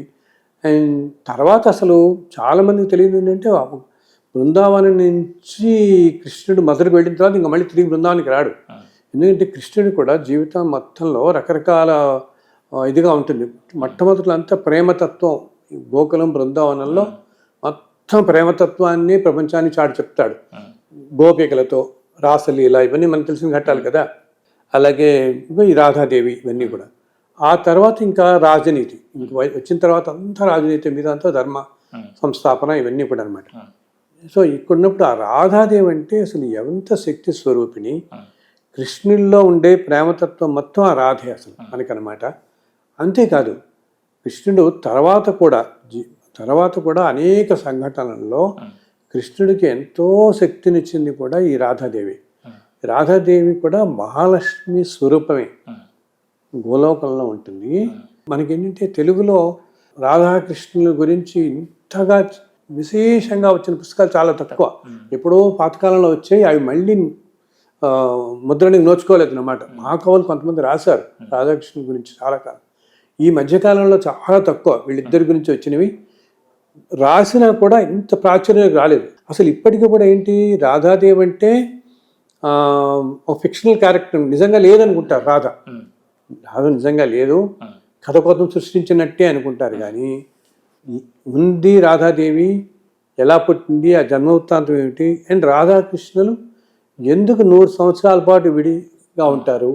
సో ఈ రెండో భాగంలో ఇవన్నీ కూడా, అది కూడా ఏంటంటే ఇది కూడా పూర్తిగా కృష్ణ అనుగ్రహం, అంతే కదా. సో ఆయన రాధాకృష్ణుల సంకల్పం అన్నమాట, ఈ కాలానికి ఇది రావాలి, ముందు ముందు కాలాలకి తెలవాలి అని. ఎందుకు, ప్రేమతత్వం కనుక మనుషుల్లోకి వస్తే ఆ తత్వం వల్ల వాళ్ళు ధర్మం వైపు నడుస్తారు, అందరిలోనూ ఆ ప్రేమతత్వాన్ని ప్రసరింపజేస్తారు. ఆ ఆవశ్యకత ఇప్పుడు ఉంది కాబట్టి రెండో భాగం ఎక్కువ రాధాకృష్ణుల గురించే ఉంటుంది. దీంట్లో అంతా ఆ ఎంత ప్రేమమూర్తులు ఏమిటి అసలు అంతా అన్నది ఈ రెండో భాగంలో రాశాను ఎక్కువగా అన్నమాట. ఆ గ్రంథం మీరు రాసేటప్పుడు మీరు పొందినటువంటి అనుభూతులు చాలా జరిగాయి. ఆయన కృష్ణుడు ఆయన అవన్నీ పక్కన కూర్చొని చెప్తుండేవాడు ఒక్కొక్కటి. ఈ రెండో దాంట్లో కూడా ఏంటంటే మొత్తం 20 చాప్టర్స్ ఉంటాయి. దాంట్లో మొదటి 16 చాప్టర్లు అంతా ఒక ఎత్తు, బృందావనం, గోకులం, యమునా నదికి వెళ్ళటం, బిళ్ళు గోపికలతో కానీ రాధతో కానీ ఇటువంటివన్నీ ఉంటాయి. సో ఆ తర్వాత మన కొన్నాళ్ళు ఆగిపోయింది నేను అసలు రాయటం. అప్పుడు ఒకరోజు రాత్రి 11 గంటలప్పుడు ఆ కృష్ణుడు ఎలా వచ్చి పక్కన కూర్చొని పద నేను మిగతా చాప్టర్లు కూడా చెప్తాను, మిగతా అధ్యాయాలు దీంట్లో ముఖ్యంగా మా ఇద్దరి గురించి చెప్తానని రాధాకృష్ణులు అలా తీసుకెళ్ళి యమున ఒడ్డుకి తీసుకెళ్ళి చూపించి రాయించింది అనమాట. మిన్ని బృందావనం తీసుకెళ్ళి చూపించి రాయించినవి. అందుకనే ఆ చివరి 4 అధ్యాయాలు కొంతమంది కన్నమ నీళ్ళు వస్తాయి చదువుతుంటే మనకి. ఎందుకంటే వాళ్ళు ప్రత్యక్షంగా ఆ మూర్తులు అలా అమ్మని చెప్పినవి నాకు. ఏ అక్షరం కూడా నేను అటు ఇటు మార్చకుండా రాశాను. దాంట్లో అసలు నేను కొంచెం చెప్పాను ఈ మధ్య ఎక్కడో కూడా, అసలు మధ్యలో ఇలా రాస్తున్న ఆ టేబుల్ మీద నేను వదిలేసి వెళ్ళిపోయి కొన్ని రాయలేకపోయాను. మధ్యలో అలా ఉండిపోయినప్పుడు ఒక రోజు నేను వెళ్ళి చూసేటప్పటికి ఆ పేపర్లన్నీ నేను రాసుకున్న పేపర్ల టేబుల్ మీద ఉంటాయి ఇప్పుడు నావి ఆ ఫైల్. దాంట్లో తర్వాత 16 పేజీల్లో ప్రతి పేజీలోనూ ఒక్కొక్క పారాగ్రాఫ్ రాసి పెట్టింది ఆల్రెడీ. ఒక్కొక్క పేరా రాసింది. సో నేను అప్పుడు ఆ తర్వాత రోజే కృష్ణుడు నా దగ్గరికి వచ్చి పద రాద్దాం అన్నాడు. రాద్దామని కూర్చుంటే నేను ఇలా రాసుకుంటూ పెడుతుంటే ఆటోమేటిక్గా నెక్స్ట్ పేరా లైన్ దాంట్లో అతుక్కుపోయాయి. అంటే కంటిన్యూటీ అలా వెళ్ళిపోతూ అవే నాకు ఆయన చూపిస్తుండేవాడు. ఆయన వచ్చి రాసేసుకున్నాడు ఆ 16 ఒక్కొక్క పేజీలోనూ. ఇప్పటికీ నాకు గుర్తు ఏ పేజీలో ఆయన ఏం రాస్తున్నాడు ఆ రాసిన 4 లైన్లు ఏమంటాం పారాగ్రాఫ్ అంటామే. ప్రతి పేజీలో 4-5 లైన్లు చెప్పి 16 పేజీలు అలా రాసున్నాయి. చక్కగా రాసున్నాయి చక్కటి దస్తూరితో. సో వాటిని నేను ఇలా రాసుకుంటూ వెళ్తుంటే ఆ సంఘటన రాస్తూ వెళ్తుంటే నెక్స్ట్ సంఘటన కరెక్ట్గా అదే ఉండేది అక్కడ. ఆ తర్వాత సంఘటన అదే ఉండేది. అంటే ఈ రాధాకృష్ణులు ఎక్కడికి వెళ్ళటం కలవటం మళ్ళీ వాళ్ళ కథ అలా కలిసిపోయి చివరి 4, 17, 18, 19, 20 అధ్యాయాలు చాలా ఉత్కృష్టంగా ఉంటాయి దీంట్లో అనమాట. ఎందుకంటే ఆయన అలా కూర్చోబెట్టి చెప్పి రాయించిందని. ఇవన్నీ కూడా ఏంటంటే సత్యం గారు దీంట్లో నేను అనుకుంటాను అసలు నా ప్రమేయం ఏం లేదు. ముందు కాలాలకి ఎప్పటికీ నిలబడిపోవడం కోసం నలుగురికి తెలవాలి. ఎందుకంటే ఇప్పుడే ఇలా ఉందని చెప్తున్నానే ముందు కాలాలకి వెళ్ళేటప్పటికి అసలు ఏమీ తెలియకుండా పోతాయి కదా. ఎంతో డిస్టార్ట్ అయిపోతే వస్తుంది కదా, అసలు తెలియకుండా పోతాయి ముందు కాలాలకు. కాబట్టి ఇవన్నీ లోకాలకి రావాలని ఆ స్వామివారు మనల్ని ఎన్నుకొని ఏదో ఒక భౌతిక రూపం ఉండాలి కదా రాయడానికి, రావాలి ఈ లోకానికంటే. మన అదృష్టం కొద్దీ మన ఎన్నుకుని మనం రాయగలిగాం. అది ఇప్పుడు ఇంగ్లీష్లో కూడా ట్రాన్స్లేట్ అవుతుంది, హిందీలో కూడా అవుతుంది. హిందీలో కూడా మొత్తం అయిపోతుంది, సింగిల్ బుక్ లాగా వస్తుంది.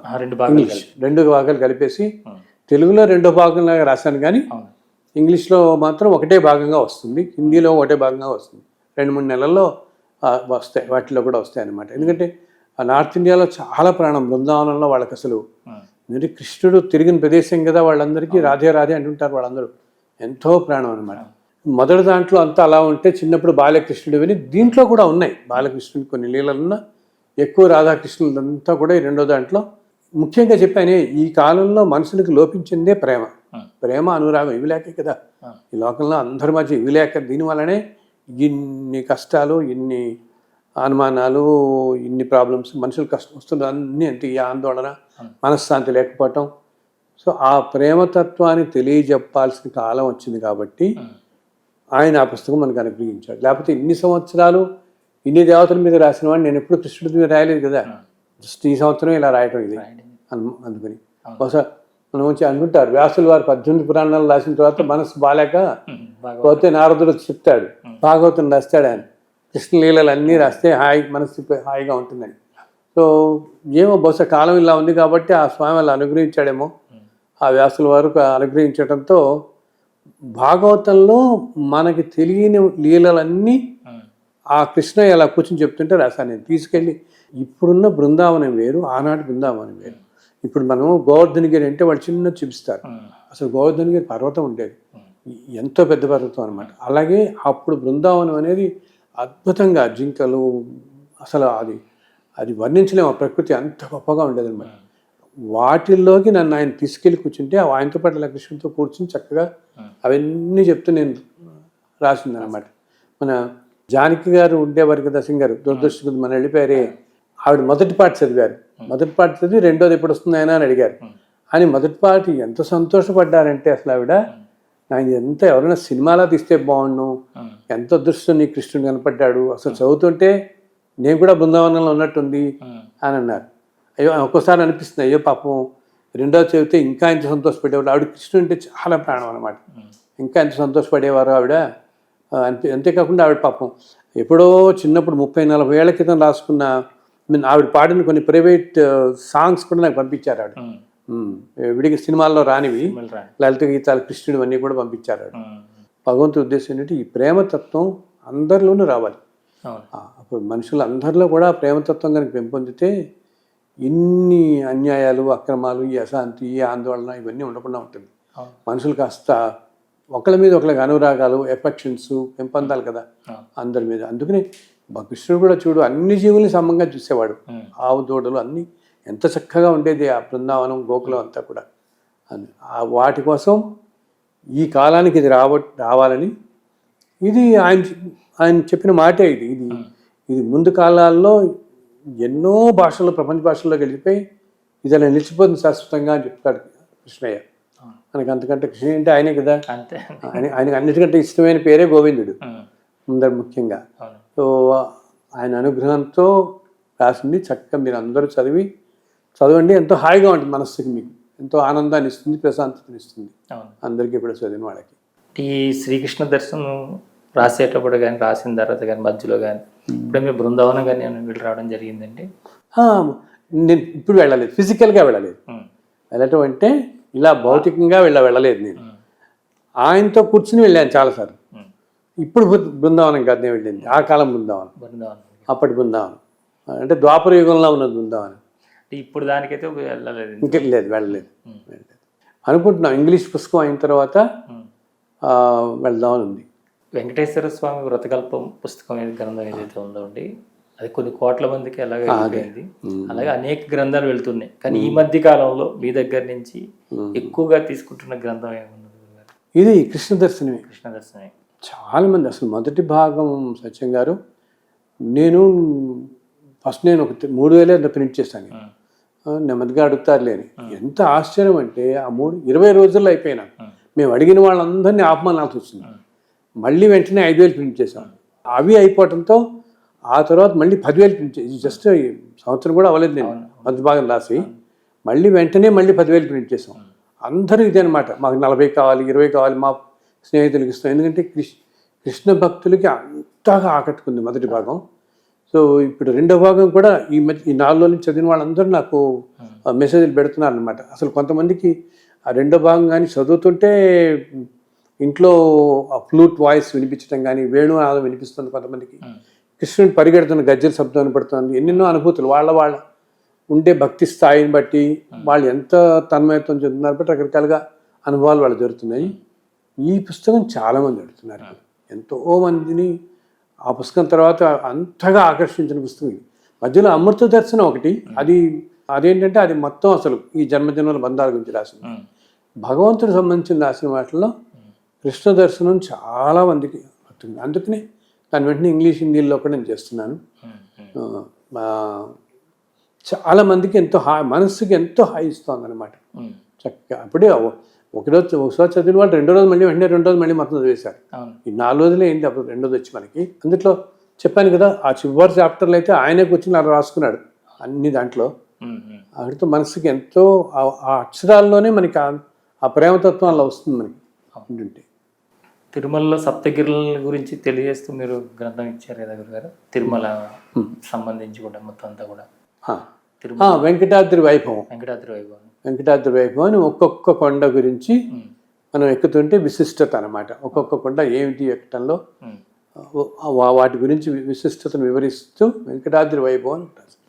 7 కొండల గురించి అసలు ఏమిటి విశిష్టత, అలాగే దాని కుండలిని శక్తితో పోల్చడం గురించి కానీ, అలాగే దేవతలంతా కూడా ఎలా ఎక్కుతుంటారు, కొన్ని ఉదాహరణలు, కొన్ని జరిగిన విశేషాలు అవన్నీ రాస్తూ. ఎందుకంటే చాలామంది మనం ఏదో నడిచెక్కుతున్నాం అనుకుంటాం కానీ ఎంతో విశిష్టత ఒక్కొక్క కొండకి. ఎందుకంటే ఎంతో మహర్షులు దేవతలు నడిచిన మార్గాలు కదా అంతా. అవన్నీ కూడా చాలా మందికి వెంకటాద్రి వైభవం అని పుస్తకం చాలా ప్రాణం. అది చదివి ఆ శనివారం నడవడానికి వెళ్ళిపోయిన వాళ్ళు ఉన్నారు. అట్లా ఉంటుంది ఆ పుస్తకం. అవును గురుగారు, అంటే ఇన్ని గ్రంథాలు స్వామివారే స్వయంగా వచ్చి మీకు చెప్పడము, ఎంత మాకు అందించడం ఇవన్నీ చేస్తున్నారు కదా. మీ దగ్గరికి ఎంతోమంది ఆర్తితో వస్తున్నారు, ఎంతోమంది వారి యొక్క సమస్యలు మెసేజ్ల రూపంలోనో మెయిల్స్ రూపంలో పంపిస్తున్నారు. మరి వీటన్నిటిని మీరు స్వామివారికి విన్నవించే సమయం ఉంటుందా? మంచి ప్రశ్న అడిగారు. నేను ఒకటి చెప్తానమ్మా, మనము నాకు విన్నవించడం అని కాదు, వాళ్ళు ఆయనకే వినిపించుకోవచ్చు డైరెక్ట్గా చక్కగా. ఆయన వింటూనే ఉంటాడుగా, ఆయన లేనిదేవారు మనందరి లోపల మాట తొందరగా వింటారు. అలా అదేం లేదు, ఆయన అందరి మాట వింటాడు. ఆయన మాట ఎవరి మాట విండు, మనం ఆర్తితో అడగాలి. కానీ ఎక్కడెక్కడ వాళ్ళనో ఎక్కడున్నా ఈ ప్రపంచంలో ఎక్కడున్నా ఆ క్షణంలోనే ఆయన ఉంటాడు. నేను ఏంటంటే పొద్దున ఉదయం ఒక్కసారి నమస్కారం పెట్టుకుంటున్నాను, ఆయన అందరినీ చల్లగా కాపాడు, నీకోసం ఇంతమంది తప్పిస్తున్నారు, తాపత్రయపడుతున్నారు, వాళ్ళందరినీ ఆ విధంగా అనుగ్రహించు. ఇప్పుడు మీరు అన్నట్టు నాకు మస్తు మెసేజ్ పెట్టే వాళ్ళలో కొంతమంది అంటుంటారు, సార్ మేము 16 ఏళ్ళు అయింది స్వామివారి దగ్గర మాకు పిలుపు రావట్లేదు, ఇంకా పిలవట్లేదు ఆయన, మాకు వెళ్ళలేకపోతున్నాం, 8 ఏళ్ళ నుంచి వెళ్ళలేకపోతున్నాం అని. అక్కడ అంగ ప్రదర్శన అని ఉంటుంది. ఒకప్పుడు మనకి చాలా బాగుండేది. అంటే ఇప్పుడు ఏంటంటే ఈ ఏడావిడి అన్నీ రావడంతో, కానీ పాత రోజుల్లో అది జస్ట్ పుష్కరంలో అలా స్నానం చేసి తెల్లవారుజామున 2 గంటలకు నుంచుంటే చాలు, అందరినీ పంపించేవాళ్ళు. సుప్రభాతం స్టార్ట్ అవగానే అంగ ప్రదర్శన పంపించేసేవాళ్ళు, చక్కగా అంగ ప్రదర్శన చేసి వచ్చేవాళ్ళు. అండ్ ఆ రోజుల్లో ఇన్నిసార్లు చేయాలని నియమం కూడా లేదు. కొంతమంది 3 సార్లు చేసేవాళ్ళు, ప్రదర్శన చేసేవాళ్ళు, 4 సార్లు చేసేవాళ్ళు. అండ్ వాళ్ళతో పాటు పక్కన కొంచెం సర్దడానికి ఎవరైనా ఉండేవాళ్ళు ఇంకోళ్ళు. ఇప్పుడు బాగా పెరిగిపోవడంతో వాళ్ళు దానికి టోకెన్లు ఇచ్చి 350ని రోజుకి 350 మగవాళ్ళకి ఆడవాళ్ళకి ఇస్తున్నట్టున్నారు. ఆ టోకెన్లు మొదట్లో అక్కడ ఇచ్చేవాళ్ళు, ఇప్పుడు అది కూడా ఇప్పుడు ఆన్లైన్ చేసేసారు. రాను ఇదైపోయి. ఇంతకుముందు కాలంలో ఎలా ఉండేదంటే ముఖ్యంగా కొంచెం వసతి ఉన్నవాళ్ళు చిత్తూరు దగ్గర జిల్లాలు వాళ్ళు ఉంటారు, నెల్లూరు, వాళ్ళు ప్రతి పౌర్ణమికి కొంతమంది అంగప్రదర్శనకి వెళ్ళేవాళ్ళు. అసలు ఏమిటి 1 సంవత్సరం పాటు 2 సంవత్సరాల పాటు పౌర్ణమి అంటే అంగప్రదర్శన చేసి రావట్లేదు స్వామికి, అలా అనుకునేవాళ్ళు అనమాట. సో ఇప్పుడు కష్టం అయిపోయి ఇప్పుడు ఆన్లైన్ టోకెన్లు దొరకట్లే. సో పాపం కొంతమంది నాకు మెసేజ్ పెడుతుంటారు అనమాట, మేము ఇలా చేస్తున్నామండి, మాకు ఇప్పటికీ దొరకట్లేదండి అని. సో స్వామికి పొద్దున్న నమస్కారం పెట్టుకున్నప్పుడు నేను విన్నవిస్తాను, ఆయన ఇలా వీళ్ళందరూ ఎన్నో రకాలుగా ఒకళ్ళ దర్శనం దొరకట్లేదు, అసలు ఒకసారి నీ దగ్గరికే రాలేకపోతున్నాం. కొంతమంది ఏమో శ్రీవారి సేవకు వెళ్ళాలని ఉంటుంది, వాళ్ళకి దొరకదు పాపం. శ్రీవారి సేవకు వెళ్ళాలంటే మేము ఇంతమంది కావాలి, ఒకసారి కుదరదు. వీళ్ళందరినీ అనుగ్రహించిన ఆయన అని చెప్పి ప్రతిరోజు నమస్కారం పెట్టుకుంటున్నాను. వాళ్ళందరినీ ఆయన అనుగ్రహిస్తున్నాడు, అందరితో పాటు వెళ్ళి అనుగ్రహిస్తున్నాడు. ఎందుకు అనుగ్రహించాడు? అందరినీ అనుగ్రహిస్తున్నాడు, చక్కగా వెళ్తారు. ఇప్పుడు నాకు ఏమైందంటే ఇంకోటి చెప్పదలుచుకున్నాను, ఆయన అన్ని చోట్ల ఉంటాడు కదా. అసలు మనం ఎప్పుడు ఏంటి గురువుల్ని కూడా ఫిజికల్ ఫామ్కి మనం ప్రాధాన్యత ఇవ్వకూడదు. నాకు రోజు 400-500 మెసేజ్లు పెట్టేస్తున్నారు కావాలని ఉందంటూ. ఇప్పుడు ఆయన చక్కగా మీకు ఆయన కనపడుతున్నప్పుడు మనం రూపంలో ఉన్న మేమంతా ఎందుకు? నాకేంటంటే భగవంతుడి అనుగ్రహంతో పూర్వజన్మ సుకృతంతో ఇవన్నీ రావాలంటే ఒక ఫిజికల్ ఫామ్ ఉండాలి కదా. ఎవరో రాయాలి, ఇవన్నీ రావాలి లోకానికి. రావటం వరకే నాది, అంతకంటే నాకు అంత దాంట్లో లేదు నిమిత్తం. సో అవన్నీ వెళ్ళిపోతుంటే కాలానుక్రమంలో ఎప్పటికీ నిలిచిపోతాయి. సో మీరు అందరూ కూడా ఇలా మెసేజ్, నేను ముందు వెనకాలుగా అప్పుడప్పుడు పిలుస్తున్నాను ఈ మెసేజ్ పెట్టిన వాళ్ళందరినీ కూడా. ఇంకా 7-8 వేల మంది ఉన్నారు ఇలా. కానీ నేను చెప్పేది ఏంటంటే ఆయనకి చక్కగా దండం పెట్టుకొని మీ దగ్గరలో ఉన్న ఆలయం పెట్టుకోండి, నమస్కారం. స్వామివారిని కొలవడం ముఖ్యం. నేను చేసేది కూడా రోజు అంతే, రోజు పొద్దుని ఉదయాన్నే మీ అందరి తరఫున ఆయనకు నమస్కారం పెడతాను. అందుకని హ్యూమన్ ఫామ్లో మనం ఉన్నప్పుడు మనమంతా మనుషులం, సామాన్య మానవులం. మనకంటే అసలు శక్తి ఆయన.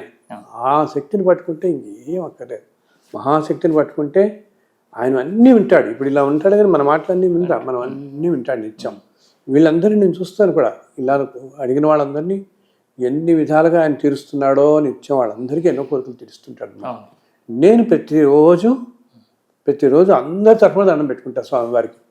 స్వామి వీళ్ళందరినీ కాపాడు, నీ పిల్లలు నువ్వు దగ్గర తెచ్చుకో అంటే. ఒక్కసారి పాపం కొంతమంది వాళ్ళ ప్రారంభ కర్మల వల్ల ముందు వెనకాల అవ్వాలి, ఇంకా కాలం కష్టపడుతున్న వాళ్ళని నాయన వాళ్ళు కష్టపడలేకపోతున్నారు, ఇంకా వాళ్ళ బాధ చూడలేకపోతున్నాం, తొందరగా వాళ్ళ బాధ తీర్చిన ఆయనకే వినవించుకుంటాను నేను. అలా రోజు ఉదయం అందరి తరఫున ప్రార్థిస్తాను నేను, ప్రతి ఒక్కరు. నేనంతా అంటాను, ఆయనంత కరుణా సముద్రుడు ఇంకొకడు లేడు, అంత ప్రేమ స్వరూపుడు. ఆయన అందరినీ చూస్తున్నాడు, తప్పకుండా మీ అందరి కోరికలు ఆయన తీరుస్తాడు, మిమ్మల్ని అన్ని చల్లగా చూస్తాడు కూడా ఆయన. ఎందుకంటే రాబోయే కాలంలో స్వామివారి పైన, స్వామివారు అంటే అన్నమయ్య వీళ్ళందరూ వర్ణించినట్టుగా ఆయన వర్ణనలు ఏదైనా మాకైనా కీర్తన రూపంలో కానీ ఏదైనా ఇచ్చే అవకాశాలు ఉన్నాయి గురుగారు? చూడండి, ఇప్పుడు ఏమి అనుకోలేదు ప్రస్తుతానికి స్వామి అనుగ్రహం. ఆయన ఇప్పుడు నేను కృష్ణుడితో సంవత్సరం క్రితం నేనే అనుకోలేదు, కృష్ణుడితో రాస్తామని మనం. అలా స్వామివారు ఎలా అనుగ్రహిస్తే అలా జరుగుతుంది. ఆ మధ్య గతంలో ఒక మాట చెప్పారు గురుగారు, శ్రీరాములు వారు మనం అదొకటి ఉంది అన్నకి రాయాలని. అది ఇప్పుడు నేను అదే అనుభూతున్నాను. అదొక్క పుస్తకం, ఎందుకంటే మనకి అంత వివరంగా తెలీదు. ఇప్పుడు చెప్తున్నానే, ఇప్పుడు అందరూ డిస్టార్ట్ చేసినట్టు రకరకాలు వచ్చేసి, ఈ సినిమాలు వచ్చేసి అసలు ఏది ఎట్లా ఉంటుంది లేకుండా అసలు ఆయన మానవ రూపంలో అడవుల్లో సంచరిస్తూ సాక్షాత్ భగవంతుడే. మనం ఇన్ని ఫెసిలిటీస్ ఉండే మనం ఏదో ఇది లేదు అది లేదు అనుకుంటామే, అటువంటిది సాక్షాత్తు ఆ శ్రీమన్నారాయణుడే మానవ రూపంలో కాళ్ళకి ముళ్ళు గుచ్చుకుంటూ ఆ చెట్ల మధ్య ఆ కొండలు ఎక్కుతూ రాళ్ళు ఎక్కుతూ వెళ్ళారే సీత. ఎంత కష్టాలు పడి ఉంటాడు కదా ఆయన. సో అన్ని సంవత్సరాల పాటు వెళ్ళారు కదా వనవాసంలో. అలా వెళుతున్నప్పుడు జరిగిన రకరకాల సంఘటనలు అన్నిటితో ఆయన అనుగ్రహంతో రాయాలి నెక్స్ట్ రాయబోయే పుస్తకం అది. చాలా సంతోషం గురుగారు. చాలా విలువైన సమయాన్ని చాలా మంచి సమయంలో మా అందరికీ అందించారు. మీ ద్వారా మీ ఆశీస్సులు చూసిన ప్రేక్షకులకు అందించారు. చాలా సంతోషం. ఖచ్చితంగా నేను ఎప్పటి నుంచో అనుకుంటున్నాను, చాలా రోజులైంది మన వాళ్ళందరినీ కలిసి. మన గురు పూర్ణిమ ఇప్పుడు కూడా అనుకున్నాను. సో అండ్ ఇప్పుడు రాబోయేదంతా కూడా మనకి పర్వదినాల కాలం. అంటే ఇప్పటి నుంచి రేపు వినాయక చవితితో మొదలు పెట్టుకుని మనకి వరుసగా అన్ని దసరా నవరాత్రులు కానీ శ్రావణ మాసం వరలక్ష్మి వ్రతాలు మనకి శ్రావణ మాసం అంతా వస్తుంది. ఇవన్నీ చాలా ఎన్నో విశిష్టమైనటువంటి పండుగలంతా వచ్చే ఈ కాలం కాబట్టి అందరికీ ఇప్పుడే ముందుగానే మీ అందరికీ కూడా శుభాకాంక్షలు చెప్తూ ఆ పరమేశ్వరుడు ఆ శ్రీనివాసుడు మీ అందరినీ చల్లగా చూడాలి. అందులో ఈసారి మనకి 2 బ్రహ్మోత్సవాలు వస్తున్నాయి. అధిక మాసం వచ్చింది కాబట్టి ఇప్పుడు. సో రేపు సెప్టెంబర్లో బ్రహ్మోత్సవాలు, అక్టోబర్లో బ్రహ్మోత్సవాలు. ఏమాత్రం వీలున్నా చక్కగా మీరు అందరూ వెళ్ళి ఆ స్వామిని బ్రహ్మోత్సవాల్లో దర్శిస్తే బ్రహ్మోత్సవాల రోజుల్లో 10 రోజుల పాటు అందరు దేవతలు కొండ మీదే ఉంటారు అని చెప్తారు పురాణాల్లో. అందుకని ఆ కాలంలో కనుక మనం వెళ్ళి ఒకవేళ మనకి దర్శనం దొరకకపోయినా మాడవీధుల్లో ఉండి స్వామిని వాహన సేవల్లో చూసినా కూడా ఆయన దర్శనం లభించినట్టే. మనకి పూర్తి మన పాపాలన్నీ తొలగిపోతాయి. బ్రహ్మోత్సవాల్లో అసలు స్వామివారిని ఆ మాడవీధుల్లో ఊరేగుతున్న అమ్మవార్లతో ఉన్న స్వామివారిని చూసిన స్వామి అనేక వాహనాల్లో రోజు వెళ్తుంటారు కదా, చూస్తే సకల దేవతలు మానవుల రూపంలో ఆయనతో పాటే మాడవీధిలో తిరుగుతాయట. వాళ్ళందరూ కూడా మన మనస్సుల్లో మన కోరికలు గ్రహించి మన ప్రారంభ కర్మలు తెచ్చి మన కష్టాలన్నిటి నుంచి బయటపడిస్తారు. సో ఆ స్వామి మమ్మల్ని ఎప్పుడూ చల్లగా చూడాలని ప్రార్థిస్తున్నాను. ఇంతవరకు గురువుగారు మనకి అనేక రకాలైనటువంటి సందేశాలను అందించారు. ఎందుకంటే ఇలాంటి వారు కలిసేదే చాలా అరుదుగా దొరుకుతున్న సమయం. అలాంటప్పుడు అన్ని విషయాలు మాట్లాడేయాలి కాబట్టి మనం ఏ విధంగా ఇక్కడ ఇప్పుడున్నటువంటి కాలంలో ధర్మం క్షీణిస్తుంది, దాన్ని ఏ విధంగా మరలా మనం ఉద్ధరించుకోవాలి, ఎందుకు వివాహ వ్యవస్థ ఈ విధంగా పరాజయం పాలవుతుంది, లేదంటే వివాహ వ్యవస్థ ఎందుకు విచ్ఛిన్నం అవుతుంది, అలాగే సంతానం ఎందుకు లేట్ అవుతుంది, మంత్రోపదేశాలు తీసుకోవడం, మంత్రోపదేశం ఇవ్వడం, మంత్రాలు తీసుకున్న వాళ్ళు ఏ విధంగా ఉండాలి, మంత్రోపదేశం ఇచ్చేవారు ఏ విధంగా ఉండాలి, మంత్రం యొక్క శక్తి ఏంటి అనే విషయాలు, వీటన్నిటితో పాటు మనం అలా కాసేపు తిరుమలలో వెళ్ళాం, తిరుమలలో స్వామివారిని దర్శించుకున్నాము, హనుమంతుల వారిని దర్శించుకున్నాం.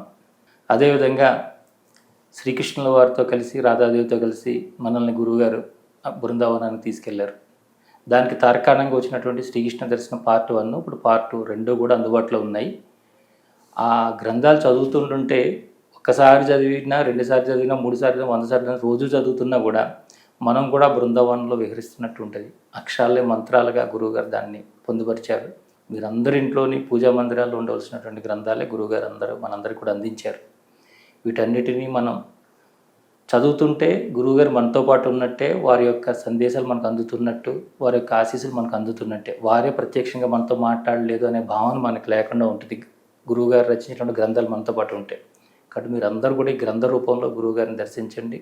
గురువుగారు అందించే సందేశాలను తీసుకుంటారని ఆశిస్తూ మరొక ఇంటర్వ్యూలో మళ్ళీ కలుసుకుందాం.